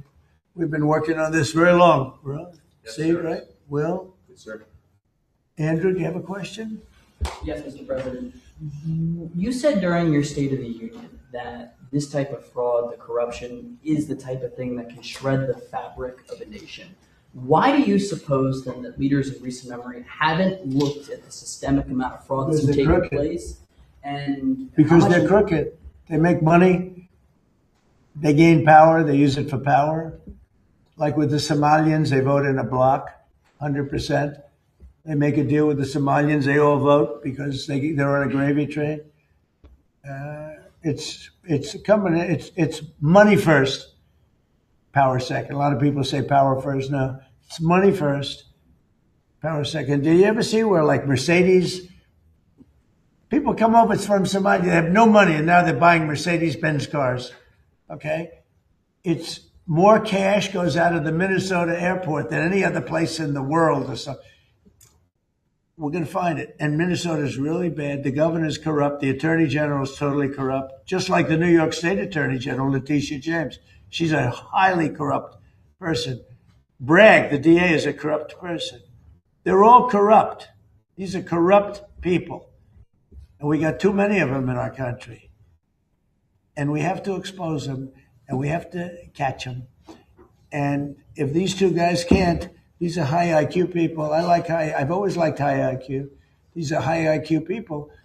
If they don't do it, we're going to go a long way, fellas, to find somebody else that's going to. We have no choice. If honestly, and they may not do a good job. If they don't do a good job. Thank you, sir. No, it's possible. If they don't do a good job, the country's sort of in trouble. Yes, go ahead. Thank you, sir. Two questions. For the And I Vice think they're President. going to do a great job. Go ahead. First, Mr. Vice President, Democrats are already calling you the fraud czar. What's your reaction to that title? And then second, given I like your past skepticism of foreign adventurism, are you completely on board with the current war in Iran? So I like fraud czar. It's certainly what we're going to do. And look, we have to do it. As the president said, this is a problem that has festered in this country for far too long, and far too few people have actually wanted to do anything about it. That's what makes this administration different, is that we actually tackle the problems the American people have been confronting. So I'm very happy about it. And look, I think that I know what you're trying to do, Phil. You're trying to drive a wedge between members of the administration, between me and the president. What the president said consistently, going back to 2015, and I agreed with him, is that Iran should not have a nuclear weapon. We have taken this military action under the president's leadership. I think all of us, whether you're a Democrat or Republican, should pray for its success and pray for the safety of our troops. That's the approach that I've taken. Make it as successful as possible. So there's no hesitation, given your past statements, with the current operation? What do you mean there's no hesitation with my past statements? Given your skepticism of foreign adventurism, you were a critic of the global war on terror previously. Well, I think one big difference, Phil, is that we have a smart president, whereas in the past we've had dumb presidents. And I trust President Trump to get the job done, to do a good job for the American people, and to make sure that the mistakes of the past aren't repeated. Absolutely. Thanks, sir. Look, JD's been great. But here's the simple thing, and I have, some people, I don't want wars. I want wars less than almost anybody. Peace through strength. But you know what? I've watched Iran for a long time. I've called them out 20 years ago when I was a civilian that liked watching the world. And they're violent, vicious people, the leadership, violent, vicious people. They killed 32,000 protesters over the last 3 weeks. They put out a memo 2 days ago saying, if you protest, we will shoot you and kill you in the streets. And somebody said, oh, there's not that many protests. Well, first of all, there are bombs going off all over the place. But even if there weren't, who's going to do that? Who's going to do it? They don't have any guns, and the other ones have latest in line machine gun, right? And every form of gun you can have. They shoot them right through the middle of the head. They're violent people. If they had a nuclear weapon, they would use it. And sometimes I'll have some of the people that, feel very strongly, like I do about wars. And I say, do you think Iran is violent and do you think their people are violent? Yes, leadership. Do you think they should have a nuclear weapon, which is massive power? I don't even want to discuss how powerful because it's depressing. And they said, no, they shouldn't have. Definitely they shouldn't have.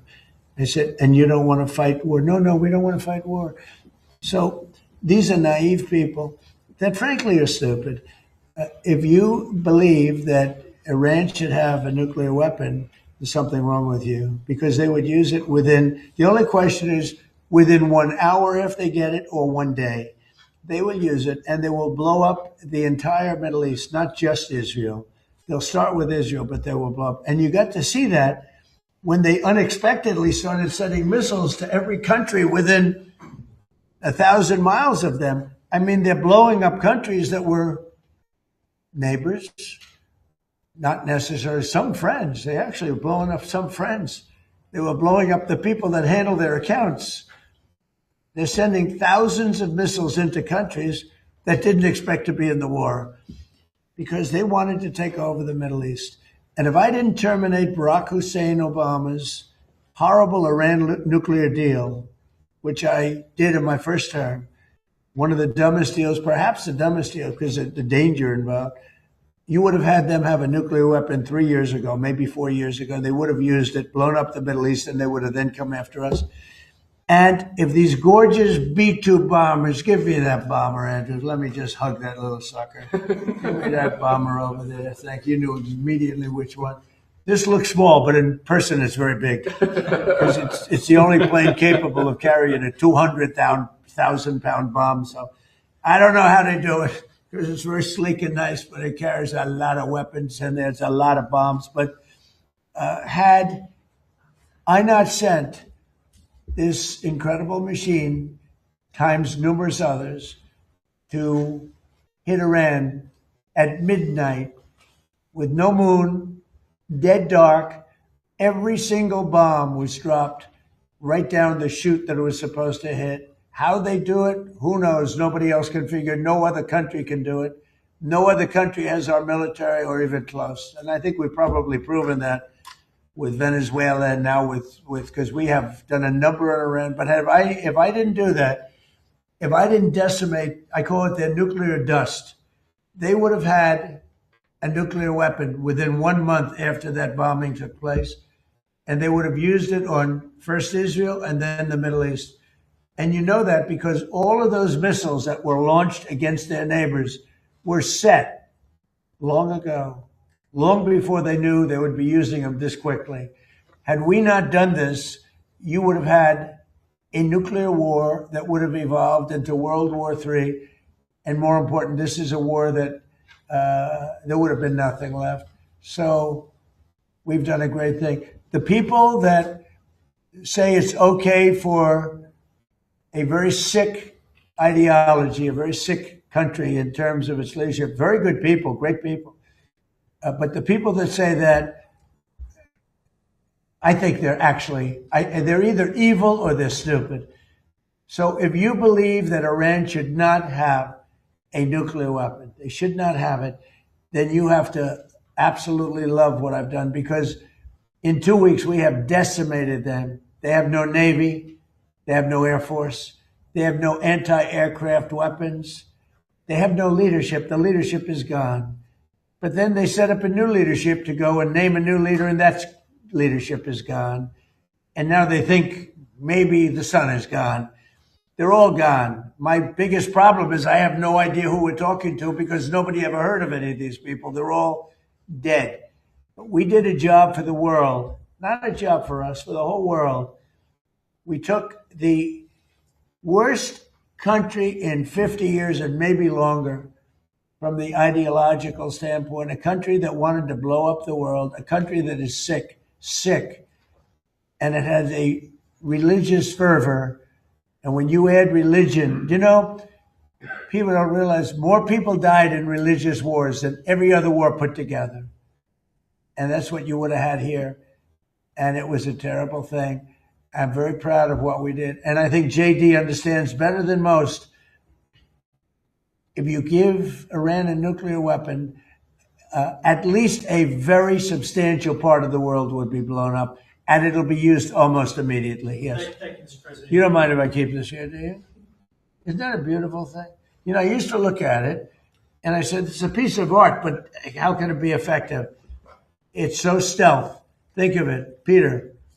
1 a.m, it flies in, and they say, sir, they're in Iranian airspace. And I say, oh, and I'm watching it from the Situation Room with a couple of other very smart people, including some good generals, real generals, not television generals. And all of a sudden you see that dive, they start diving, and sure, and you see him 30,000, 20,000. Boy, I said, that was a lot. They went down fast to aim it. And they know they're coming, and they're smart, and they never saw them. And they're firing a little bit, but they don't know what they're firing at because they can't see a thing. And then you hear the biggest explosions that anybody's ever heard. Those are the biggest bombs. Outside of nuclear, those are the biggest bombs. And you say, what technology we have. What a great country. I built it during my first term. I built it. I didn't know I'd have to use it this much in my second term. But we had an incompetent president. We had an incompetent administration. And if that group of people in any form, whether it's Kamala, him, it doesn't matter, would have had another 4 years, we would have had no country left. Yeah, please. Thank you, Mr. President. You say you're doing a job for the rest of the world. In your conversations with your counterparts, are they thanking you? What are their conversations like when you talk about this military conflict that's taking place in Iran? Well, they should be thanking me because many of them get 90%. China, as an example, should be thanking us, but I don't expect to thank you, but they should be thanking us. Japan gets 95%, China 91%. Many of the countries, South Korea gets a tremendous percentage of their oil and therefore their energy from the Straits, or as they call it, the Strait. And they should be not only thanking us, they should be helping us. What does surprise me is that they're not eager to help. There are a couple. We'll be announcing some names. There are some that really were right up front. I would announce their name now, other than maybe they'd prefer it not being announced for whatever reason. I will say this: it's a lot easier to get people today than it was 2 weeks ago. 2 weeks ago, before we destroyed before we obliterated the country, before we took out, because they're down to about 8% of their missiles. They're down to a small portion of their drones, and we've demolished many of their factories where they make the missiles and the drones, and the rest are all following.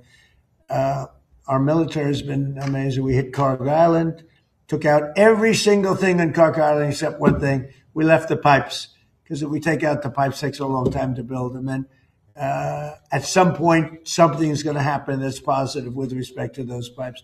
But there are some countries that greatly disappointed me. And, I'm the one that got them to pay from 2% to 5% of GDP, NATO.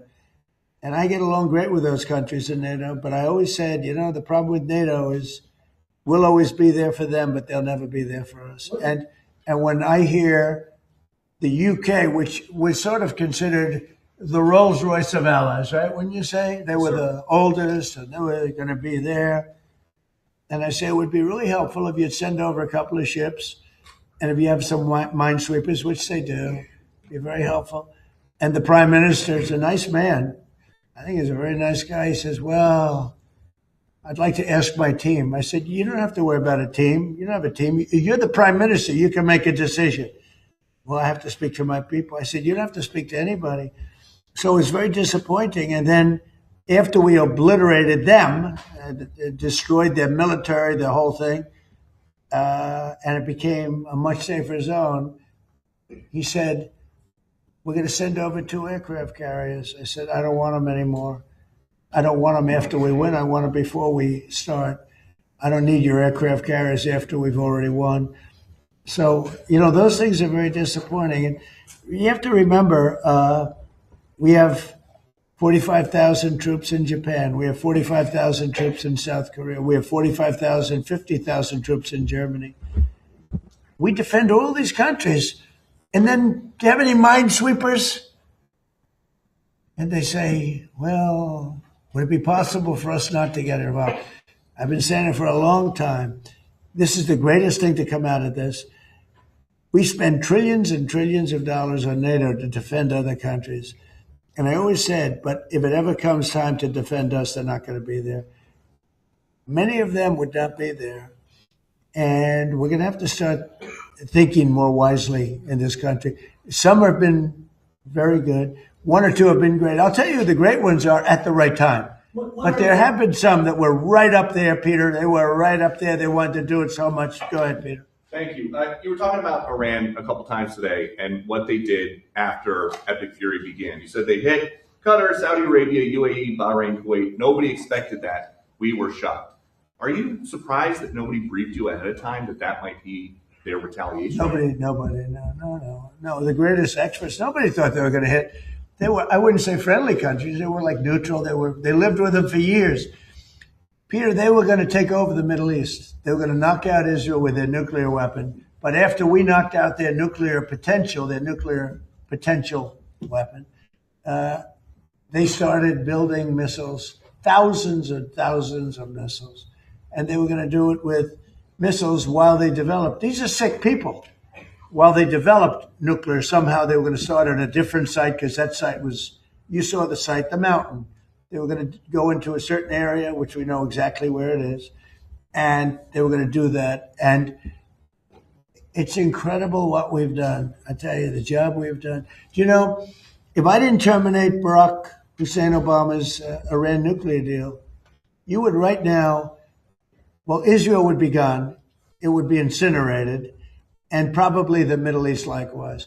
And remember, they have all of those missiles. And I heard they were sending missiles to UAE. I said, that's strange. You know, UAE is like the banker for Iran. They're like the banker. Qatar, their neighbors, they got along okay. Saudi Arabia. All of a sudden, Kuwait is getting hit. Bahrain is getting, all these countries are getting hit. There was no expert that would say that was going to happen. It's not a question of like, gee, should you have known? And if we did know, big deal. I mean, we have to do what we have to do. But we hit them so hard like nobody's ever been hit. We hit them very hard.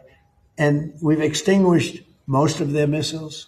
We've extinguished most of their drones. We've extinguished most of the places where the missiles and the drones are built. We've fully extinguished 2 layers of leadership and probably a third, if you believe some stories. So we only have one thing. They have a little choke point, and they've used it very well for years, but it doesn't work. But I think this, if some of these countries that we've been good to for years, and maybe more important than that, some of these countries that get 90% and 95% of their energy from Hormuz, the Strait. Hormuz, a famous, wonderful, beautiful place, but you wouldn't want to be necessarily sailing a boat there right now. I would not. Okay, you know why? Not because of them, because of us. Because we've taken out their entire Navy. We've taken out every one of their drone, they call it a drone layer, a mine layer. There's specific boats that are meant to put mines on. How would you like to have a nation that has 22 boats where their sole function, they're very different looking boats. You wouldn't want one for your family. They're not pretty. Their sole function is to lift a mine into the water and drop it a certain number of feet down. But they had 22 of them. We've taken out all of them, but you can probably drop them off other boats. So we don't even know. By the way, we don't know that any mines have even been dropped. But the thought that they would scares people that have billion-dollar ships. Yeah, please. Thank you, President Trump. I'd like to ask the Vice President about his plans to go after possible fraud in California and New York. We know, of course, about Minnesota. And President Trump, first could I ask you, you said earlier today that the new Supreme Leader, Republican Committee, you don't know if he's dead or alive. There are a couple of interesting reports about him today. There's one report that he just narrowly escaped death in the first airstrikes by stepping out into his garden. There's another report that he may actually be gay despite leading a theocracy that aims gay people. How do you determine what's true, and do you have an assessment of this? Well, so far nobody knows. If you look at his father, he used to give talks a lot, talking about death to America. He'd say death to America all the time. When they say death to America, you should believe them, because that's what they would have. If they had a nuclear weapon, they would have used it. But they never had the chance. I never gave them the chance to use it. And other presidents should have done. I spoke to one of the former presidents who I actually like. I actually speak to some. I do like some people. It'd be shocking. And he said, I wish I did what you did. Could have done it. Other presidents, somebody should have done it. 47 years this went on. They call Iran the bully of the Middle East. And you could have never had the Abraham Accords. You could never have had peace in the Middle East. Now you're going to have peace.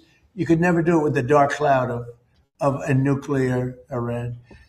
But Iran is a shell of itself. It's no longer a bully. It's the one that gets bullied. It's a bully that got beat up. We beat the crap out of them. And they deserve that.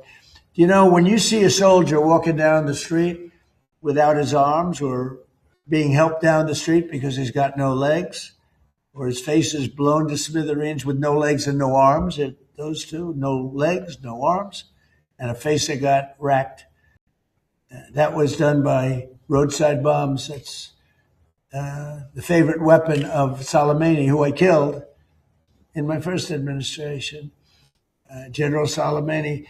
Had I not killed him, that was the beginning of their downfall, because had he not gone, it's possible that we would not be this far advanced in destroying Iran, because he was a really good general. He was a vicious, horrible man, but he was a brilliant general. And he was looking to knock out 5 of our military bases at one time. And the man that died with him was his counterpart in Iraq. And they were working together. And they got hit real hard. And if that didn't happen, we would have had a problem. But maybe more importantly than that, he was really the mastermind behind it. And they never found somebody to replace him in terms of the genius. I knocked him out. And that was a big step, knocking him out. But if we didn't get rid of the Obama deal, I terminated it against the wishes of my then Secretary of State. He was no Marco. Against the wishes of a lot of people at the time. You remember that, Peter? A lot of people. Had I not terminated, remember that, Stephen? You remember? They were all going, no, dude, this is not, that deal was a disaster. That was a road to a nuclear weapon. They would have had it 3 years ago, and it would have been used, I would say, 2 to 3 years ago, and it would have been used in the Middle East. And by the way, after they were finished that, they were coming over here.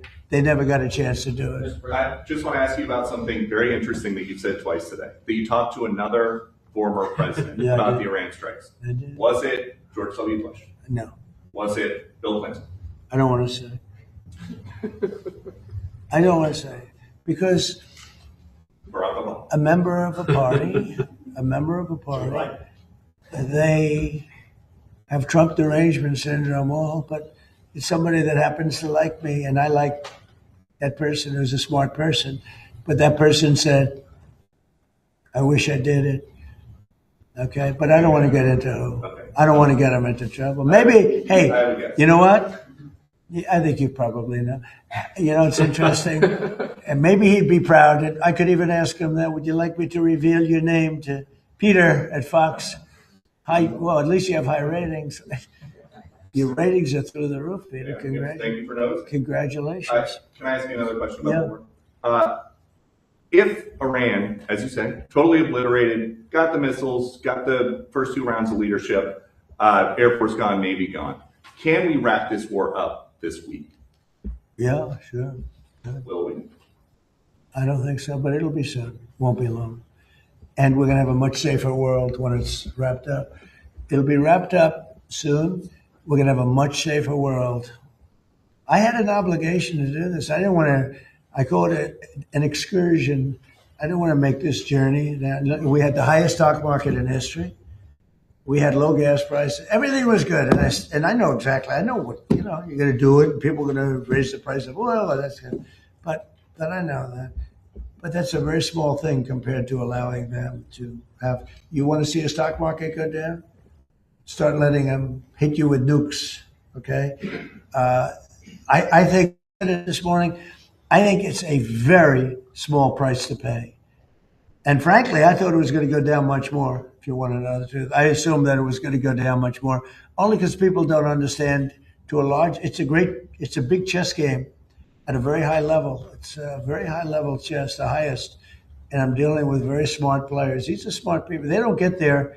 When you deal with some of these people, you're dealing with high level intellect, very high IQ people.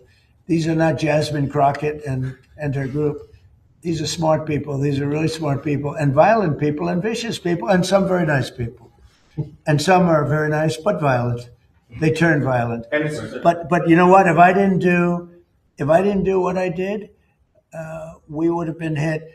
Number one, very important, was the termination of Obama's horrible deal.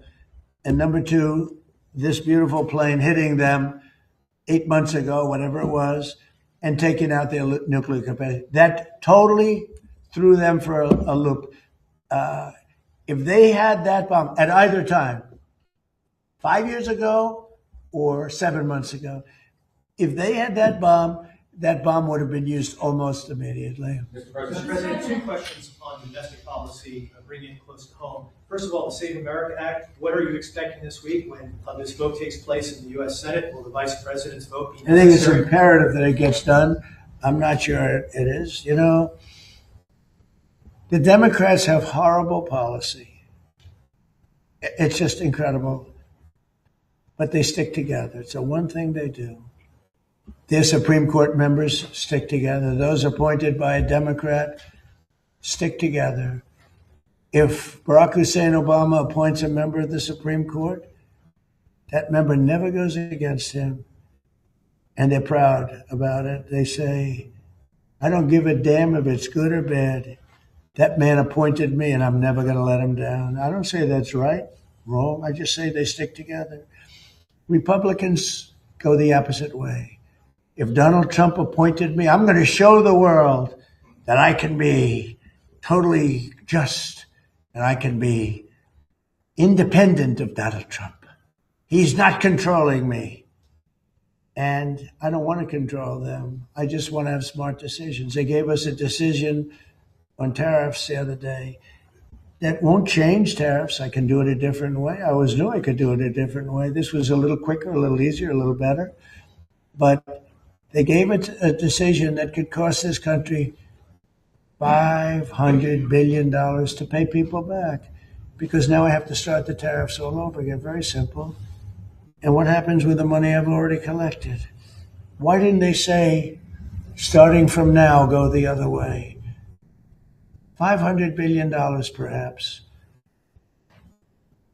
It's so sad. But one thing about the Democrats, they stick together like glue. They impeached me twice for absolutely no reason, unanimously. Fortunately, the Republicans stuck together, and it was something. It was pretty wild. But the Democrats have horrible policy, transgender for everybody, open borders, men playing in women's sports. But the one thing they do have is they stick together, no matter how bad the policy. It's embarrassing to watch them try to defend it. And in a way, I say, as a Republican, I say, thank goodness they have bad policy, because you'd never beat them. We have something in there now, the Save America Act. Voter ID with a picture, right? That's a 99% issue. Even among Democrats, Democrats poll at 89% on that. And then they have proof of citizenship. And then they have no mail-in ballots. No mail-in ballots. We have no mail-in. You go to California, they send out like 38 million ballots. Some Democrats get 7, 8 ballots. Republicans are a lot of times calling in, where's my ballot? Where's my ballot? They're lucky to get one. Jimmy Carter, probably the greatest thing he ever did. I thought he was a nice man, not a great president, to put it mildly. How did his attack work out in Iran? Not too good. I think ours is slightly better, wouldn't you say? But Jimmy Carter, the one thing he did after he left with Scoop Jackson and some others, they formed a very elite council, a committee that came out and said very strongly, no mail-in ballots, because we're the only country in the world that has mail-in ballots like we do. The only country in the whole world. People have tried it. France tried it and they went away. They're now doing paper ballots, watermark paper, which is very hard to cheat. So when you look at what happens with this country, we really have to fix it. That'll be very popular. The other thing we put in there just as best of, I call it the best of Trump. We have the three things I just said, right? But then I added on no men playing in women's sports, and I added in no transgender surgery, the mutilation of our children. We have no mutilation of our children, no transgender. I think they say that's an 80% issue. I think they're 99% issues, but whether they're 80% or 99, the problem is we have a couple of Republicans. They shouldn't be allowed. They're horrible people, and they're willing to vote against anything. And we have all the Democrats who vote against it. So I think it hurts the Democrats to vote against it, because I'm going to instruct all the Republicans to say that so-and-so that they're running against voted against the saving of our children from transgender mutilation, right? That's pretty unpopular. They want men and women's sports. That's pretty unpopular. They want voter ID, but the Democrats don't. Everybody wants voter ID. Everybody wants proof of citizenship. And most people don't want mail-in voting because they know it's a fraud. Touches too many hands. I mean, the postman gets it, this one gets it, that one. So these are all issues that are in the 90s to 100. I would say some are virtually 100%. And the interesting thing is they're that way not only with the Republicans. I'm not talking about leadership. I'm talking about they're that way also, most importantly, with the people. The people of our country want voter ID. The people of our country want proof of citizenship. And that includes 88%, 89% of Democrats. And I think the Republicans, Eric Schmidt, Rick Scott, Tim Scott, I speak to so many of them, they all want it. I hope John Thune can get it across the line. He's trying. I mean, he told me this morning, I spoke to him, he's trying. I think it'll be a very, very bad thing for our country if they don't. We're just asking for basic things. Think of it. You can't have voter ID. Do you know in California, if you ask a person to show their identification, they have the right to put you in jail. If you're an official and you say, may I please see your identification, you're subject to going to jail. That's how crazy it's gotten. With a low IQ person, you know, because Gavin Newsom has admitted that he has learning disabilities. Honestly, I'm all for people with learning disabilities, but not for my president. I think a president should not have learning disabilities, okay? And I know it's highly controversial to say such a horrible thing. The president of the United States, Gavin Newsom, admitted that he has learning disabilities, dyslexia, everything about him is dumb. But then he looked at the audience and said, "What, I'm smarter than you," or something like that. That was pretty stupid. So now on top of everything else, I call him a racist because it happened to be a black audience. I will tell you this. I think it was the worst interview I've ever seen of any human being in my life. Okay. Anybody else have any questions? Will it be necessary to use even a limited ground force to secure whatever nuclear material remains in Iran as part of that threat? Yeah. And secondly, have you made a decision? You mean to go in and get it? Yes, sir. Why would I tell you a thing like that? And secondly, You know, I can't stand reporters. Sir, will you attack Carg Island? Will you occupy Carg? They ask me these questions. And I don't want to be mean, but they're stupid questions. If any president answered those questions, they shouldn't be president. And secondly, sir, do you still plan to travel to Beijing at the end of this? I don't know. We're working on that right now. We're speaking to China. I'd love to, but because of the war, I want to be here. I have to be here, I feel. And so we've requested that we delay it a month or so. And I'm looking forward to being with them. We have a very good relationship, but because of the war, there's no tricks to it either. It's not like, oh, gee, I'm waiting. It's very simple. We got a war going on. I think it's important that I be here. You know? So it could be that we delay it a little bit. Not much, Peter. When you say Cuba is next, Cuba. Is Cuba, whatever you do with the military there, it seems like something, will that look more like Iran or Venezuela? Can't tell you that. I can tell you that they're talking to us. It's a failed nation. They have no money. They have no oil. They have no nothing. They have nice land. They have nice landscape. You know, it's a beautiful island. I think they have great people. You know, I know so many people from Cuba that were treated terribly, and they're over here and they became rich. They're very entrepreneurial people, very smart. I know a lot from Florida, especially. There's so many people. A friend of mine started over with nothing. He's now the largest owner of gas stations in the country and stuff. I mean, Cuban. I also know I was just with a fantastic person who's Cuban and made a fortune in sugar, you know, Fanjul family, right? And this family wants to go back to Cuba to visit it. They haven't been back in like 50 years or something. They largely come from Cuba.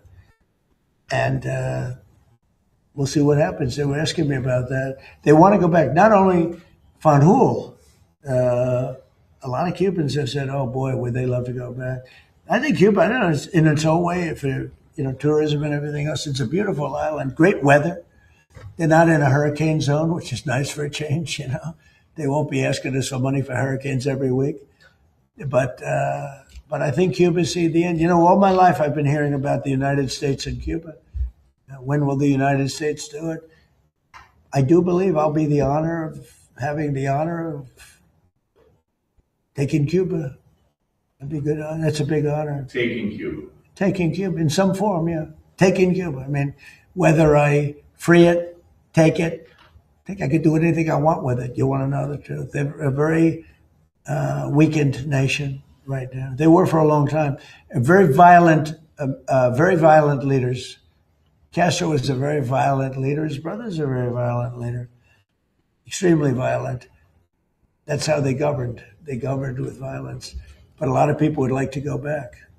Okay, one more question. A quick question on fraud for Vice President Vance. Mr. Vice President, you announced a couple of weeks ago in the EOB that the administration would be halting Medicaid payments to Minnesota until the state decided to take pervasive steps to root out fraud. Do you have an update to that specific situation? Do you think that could be a model moving forward for the task force for states that won't cooperate? So I don't have an update there. Dr. Oz is looking to it, trying to work with the authorities in Minnesota to try to figure that situation out. But yeah, I mean, I think there are two obvious tools that we have to stop the fraud that's happening against the American people. One is that when we see evidence of fraud, we stop the payments. Pretty simple, right? We know that the American people are being defrauded. Let's try to stop the payments and ensure that whoever's making these payments is actually complying with some basic due diligence and making sure the payments are going to the right place. I think the second tool, of course, we have, as the president mentioned, is we have law enforcement options. We know that some of this fraud is just bad. Some of it's criminal. We know that people are intentionally trying to defraud the American people. It's not just in Minnesota, it's all across the country. 99% is criminal. Yes, sir. So this is one of the reasons why DOJ is such an important part of this, is because we have to make sure that where we see criminal conduct, we actually prosecute it. And the president's talked about this a lot in the past. I don't need to repeat it, but it's worth noting that so many times when we find people engaged in really, really bad conduct, you know, the local judge or the local grand jury tries to stop it. One of the cool things about what we're doing is we're trying to take some innovative steps to ensure that when we find criminal fraud, we can actually prosecute it all the way to the end. Mr. President, She wanted one question. She's over here, and you guys are over there. Where's your main camera? Is it this one? Which one is the main camera? Okay, good. Nice center. Good. I thought it was that one. Thanks, Mr. President. Mary Barrett with Daily Wire, not CNN. We just wanted to ask about DHS, still not funded, but we reported earlier today that 80% of the primary task force that focuses on investigating terrorism is working without pay. So should that impact Democrats' decision to The fund Democrats DHS? aren't paying. The Democrats, we have a deal. They just said, we're not going to pay. We're not going to do anything. And it's terrible. The Democrats are terrible. You know, it'd be nice to get along, but for years this has been going on, not just with me. For years it's been going on. Different ideology, but also different tactics. Here we are, we're fighting big battles with a very tough enemy and winning nicely. And we're not allowed to have security in our country. It's crazy. The Democrats don't want to pay. These are bad people. These are not people that love our country, I can tell you that. Very sick people. Thank you very much, everybody. Thank you. Thank you, sir. Thank you, guys. Thank you, guys. Thank you, Press. Thank you. Thanks for all the work.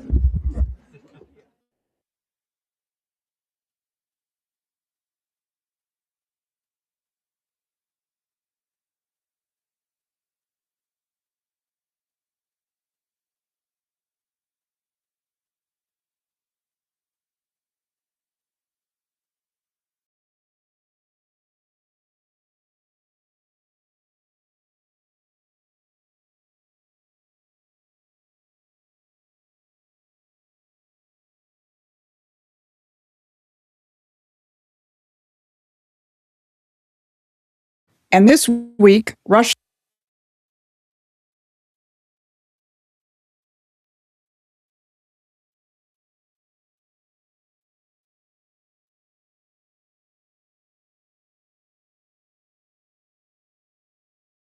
While all eyes have been focused on Iran this week, President Trump made clear that he is operating on a grander theater of war. Here's what the president said. I'm surprised that Zelensky doesn't want to make a deal. Tell Zelensky to make a deal because Putin's willing to make a deal. Zelensky is far more difficult to deal with. The president just told you who is blocking the peace. And this week, Russia's foreign ministry took it a step higher and laid the blame directly on the British. Two great powers pointing in the same direction. That is not a coincidence. That is the sound of the British imperial chessboard being flipped over. So today I'm going to take you out of the fog of the immediate war and all the propaganda around Iran and show you how the strategic map of the entire world is being redrawn in real time by sovereign nations acting in their own interests for the first time in 80 years. Now, the establishment media wants you totally focused on Iran, whether it's the CNN narrative that Trump doesn't have a plan and we're in for chaos, or the Fox narrative that he's out for regime change, or that this is a masterstroke against Russia and China. They want you trapped in their narrative. What they don't want you to see is the big picture. They're reporting from inside the old paradigm. But if you zoom out, you'll see something entirely different. This week, the outlines of a new world order, a real one, not Mark Carney's, began to emerge. Great powers acting in their own sovereign interests, converging against the forces of permanent manufactured conflict. I'm Susan Kokinda. I've tracked the imperial great game for decades, not the puppet show and the headlines, but the real architecture of power. The empire doesn't fight its own wars. It manages them. It needs great powers in permanent conflict because that's what keeps it in control. What we are now seeing is that architecture beginning to fail on every front simultaneously.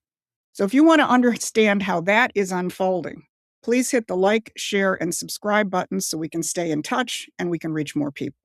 Here's what I'm going to cover today. First, Trump's identification of Zelensky as the obstacle to peace, with a side note on Israel. Second, Russia's identification of Britain as the obstacle to peace. And third, what Russia and China didn't do in the UN Security Council and what it means. So let's start with what the president actually told us this week. Because in the same 7 days, Donald Trump drew a line on the record in his own words, separating American objectives from the agendas of two of the empire's most important instruments. And most people missed it because they were watching two different stories instead of one. So on Ukraine, you already heard what he told NBC. Putin is willing to make a deal. Zelensky is the obstacle. But there's a second quote from that same interview that is just as important. When Zelensky offered to help the United States intercept Iranian drones, Trump's response was immediate. Zelensky is the last person we need help from. Let that land. The man whose war the entire transatlantic establishment has demanded America fund, arm, and defend at any cost, Trump just told you he's the last person whose help he wants. Now turn to Iran. In the same week at Joint Base Andrews, a reporter asked the president directly whether American objectives in Iran are the same as Israel's. And here's what the president said. Are you speaking with Prime Minister Netanyahu? And are your objectives the same in terms of ending the war? I think they might be a little different, I guess. You know, they're a different country than we are. Then Defense Secretary Hegseth said the same thing. When asked about Israel striking Iranian oil facilities, which was not a stated American objective, Hegseth said, well, I would just state by saying Israel's been a really strong partner in this effort. Where they have different objectives, they've pursued them. Ultimately, we've stayed focused on ours. So on two different fronts, Ukraine and Iran, the U.S. is pursuing its own objectives.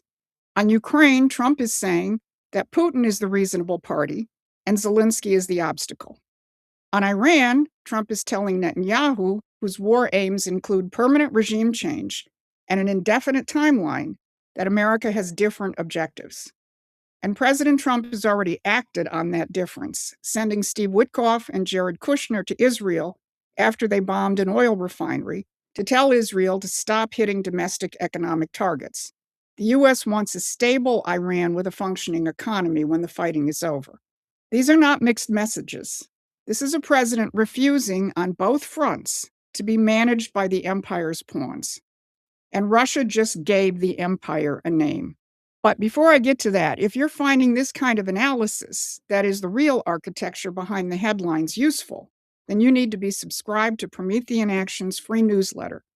We've been tracking the imperial great game for decades, and right now, that work has never mattered more. So use the link in the description to sign up for our newsletter. So while President Trump was identifying Zelensky as the obstacle to peace, the Russian Foreign Ministry took it a step higher. On March 10th, British Storm Shadow missiles struck a civilian district of Bryansk in Russia. 7 people killed, dozens were wounded. Russia's foreign ministry did not issue a generic condemnation of Western aggression. They named the British directly. They said, "It is evident that Britain has become deeply entangled in geopolitical games, seeking to strengthen its status as the informal leader of European hawks on the Ukrainian track and as Russia's irreconcilable adversary." And then they accused Britain of sabotaging the American-led peace process. We have also noted that British weapons were used at a time when political and diplomatic efforts to settle the Ukrainian crisis in the trilateral Russia-US-Ukraine format are intensifying. The obvious goal of London and other Western capitals is to stage a large-scale provocation involving civilian casualties in order to derail the peace process and escalate hostilities. Russia is naming Britain by name. Chatham House, the empire's premier foreign policy think tank, came out and bluntly admitted it with the headline, "Europe is helping Ukraine resist a U.S. push for peace at any price." Britain's own brain trust has stated its mission openly: prevent the President of the United States from ending this war. Then look at what Zelensky did in the same week. He threatened the life of Hungarian Prime Minister Viktor Orban, a sitting EU head of state. Zelensky told a government meeting that he would give Orban's address to Ukrainian soldiers so they could, in his words, call him and speak with him in their own language. This was so outrageous that even the European Union had to denounce Zelensky, stating that the type of language used yesterday by President Zelensky is not acceptable. There must be no threats against EU member states. And even Orban's main political opponent in Hungary, who is running against him in next month's elections, demanded that Zelensky apologize to all Hungarian citizens. Think about what you just witnessed. The empire's primary instrument in Europe, the leader it spent 3 years portraying as a heroic defender of Western democracy, threatening to have a NATO ally's head of government killed, and the empire's own European Union institutions had to publicly repudiate him. Britain is now named as the opponent of peace. Zelensky is increasingly isolated even within his own alliance.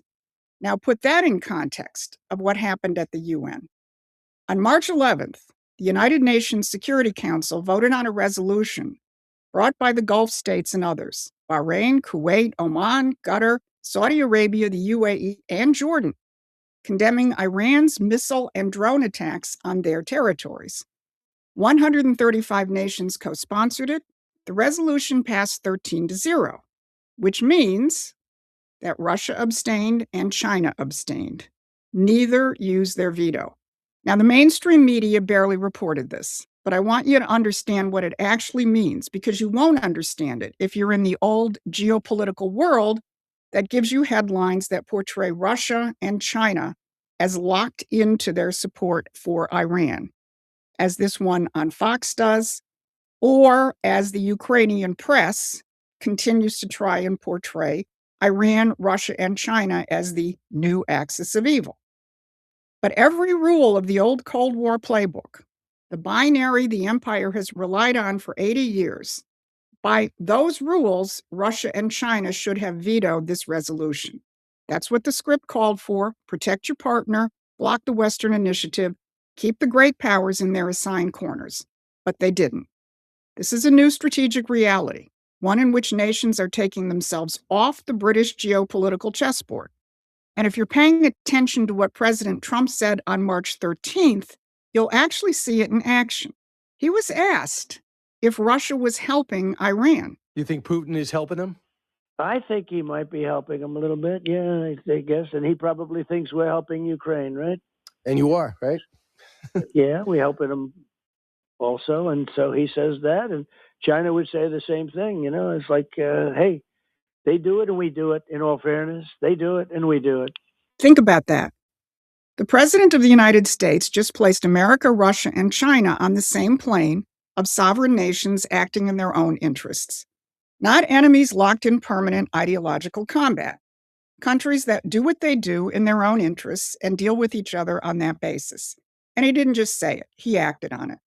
The United States has announced a temporary lifting of sanctions on Russian oil stranded at sea in order to stabilize the energy markets roiled by the Iran war. And when he was asked about China, Iran's largest trading partner, Trump didn't threaten Beijing. He said the United States' efforts to keep the Strait of Hormuz open was in China's interest too. That is the sovereign realism at the heart of the administration's national security strategy and national defense strategy.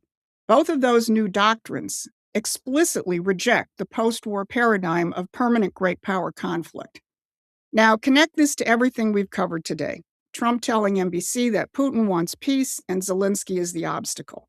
Trump telling the press that American objectives in Iran are different from Israel's. Russia naming Britain as the saboteur of the peace channel. And Russia and China declining to shield Iran's destabilizing behavior against sovereign Arab nations. What you're looking at is the same thing. Great powers, the United States, Russia, China, beginning to act on converging sovereign interests rather than playing their assigned roles in someone else's great game. This is the new strategic map being redrawn. And the empire, whose entire system depends on keeping great powers in permanent conflict, has no moves left that don't accelerate its own exposure. Now, Promethean Action is doing more than just exposing. We're building a movement that can defeat this. And understanding and backing Trump's strategic and economic revolution is a critical part of that. So if you want to be part of that fight, join us at Promethean Action as a supporting member or a contributor. This has been your Monday Brief. Thanks for watching. Please take a moment and subscribe to our free newsletter at PrometheanAction.com.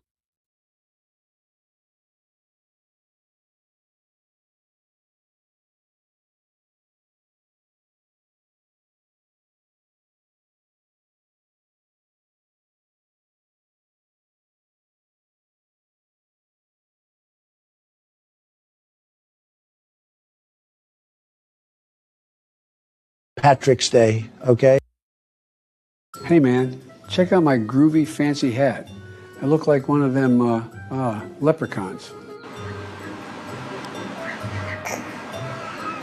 Oh, come on, man. You don't like it? I think it makes me look groovy, man. No, Joe, you don't look groovy, okay? You look ridiculous, frankly. The hat is much too small. It makes your head look enormous. And everybody knows your brain is very small. It's not good. Oh, that's a load of malarkey. I'm just trying to be festive for that St. Fat Pritzker's Day. It's not St. Fat Pritzker's Day, you lunatic. That's the horrible fat slob governor of Illinois whose family hates him and threw him out of the family business for being a moron. Just like your family should do with Hunter. No, the holiday is St. Patrick's Day, okay? Ah, come on, man. I thought it was a day to celebrate leprechauns. Don't be ridiculous, Joe. It's a day where you get to drink wine until you can't feel feelings anymore and you can be unburdened of consciousness. Joe, you really are a terrible Catholic, aren't you? And Kamala, how is that different than every other day for you?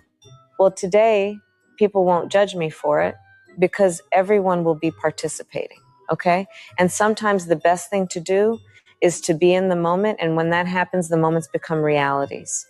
What does that even mean? You really are a nut job. Ah, don't worry about her, man. She's been drunk for years. But what is the day all about anyhow? Well, Joe, it's about a guy named Patrick, who was a very good guy, very top level. Everybody says so. Had a high IQ, unlike you. And he was from England, which is currently being run by a spineless moron, but that's a different story. He, after escaping slavery, went to Ireland to help spread Christianity there, and he used the clover to help explain the Trinity. He did a lot of good things, and he died on March 17, so we are supposed to celebrate him and remember all that he did, not get drunker than a goat like Kuki Kama Lama Ding Dong here. You know, Trumpy, you also get to go around pinching people who aren't wearing green. I noticed that Kamala doesn't have green on. Can I be the one who gets to pinch her? Bill, just try and get a hold of yourself, okay? Husband, why does your very deranged friend want to pinch Kamala so badly? And why is he wearing a dress?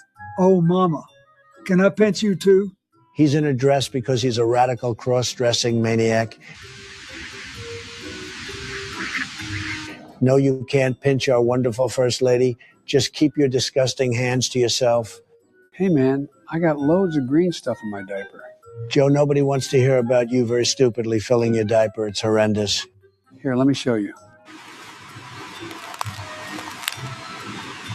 Darling, has your friend lost his mind? Well, he lost his mind years ago, but it seems to be on full display today. Joe is very dumbly pulling vegetables out of his very disgusting diaper.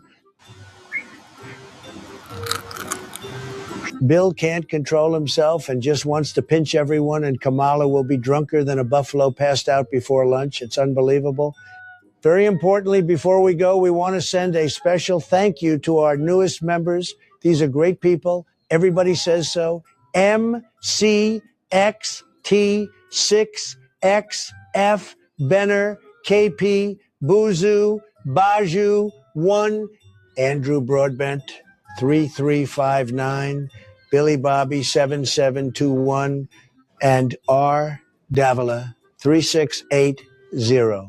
Thank you all very much for your support. If you enjoyed this video, leave us a like and a comment. Let us know where you're watching from.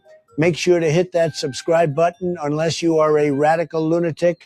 If you want to become a member, hit the join button, and you can join our wonderful supporters and visit Pacifier Politics for more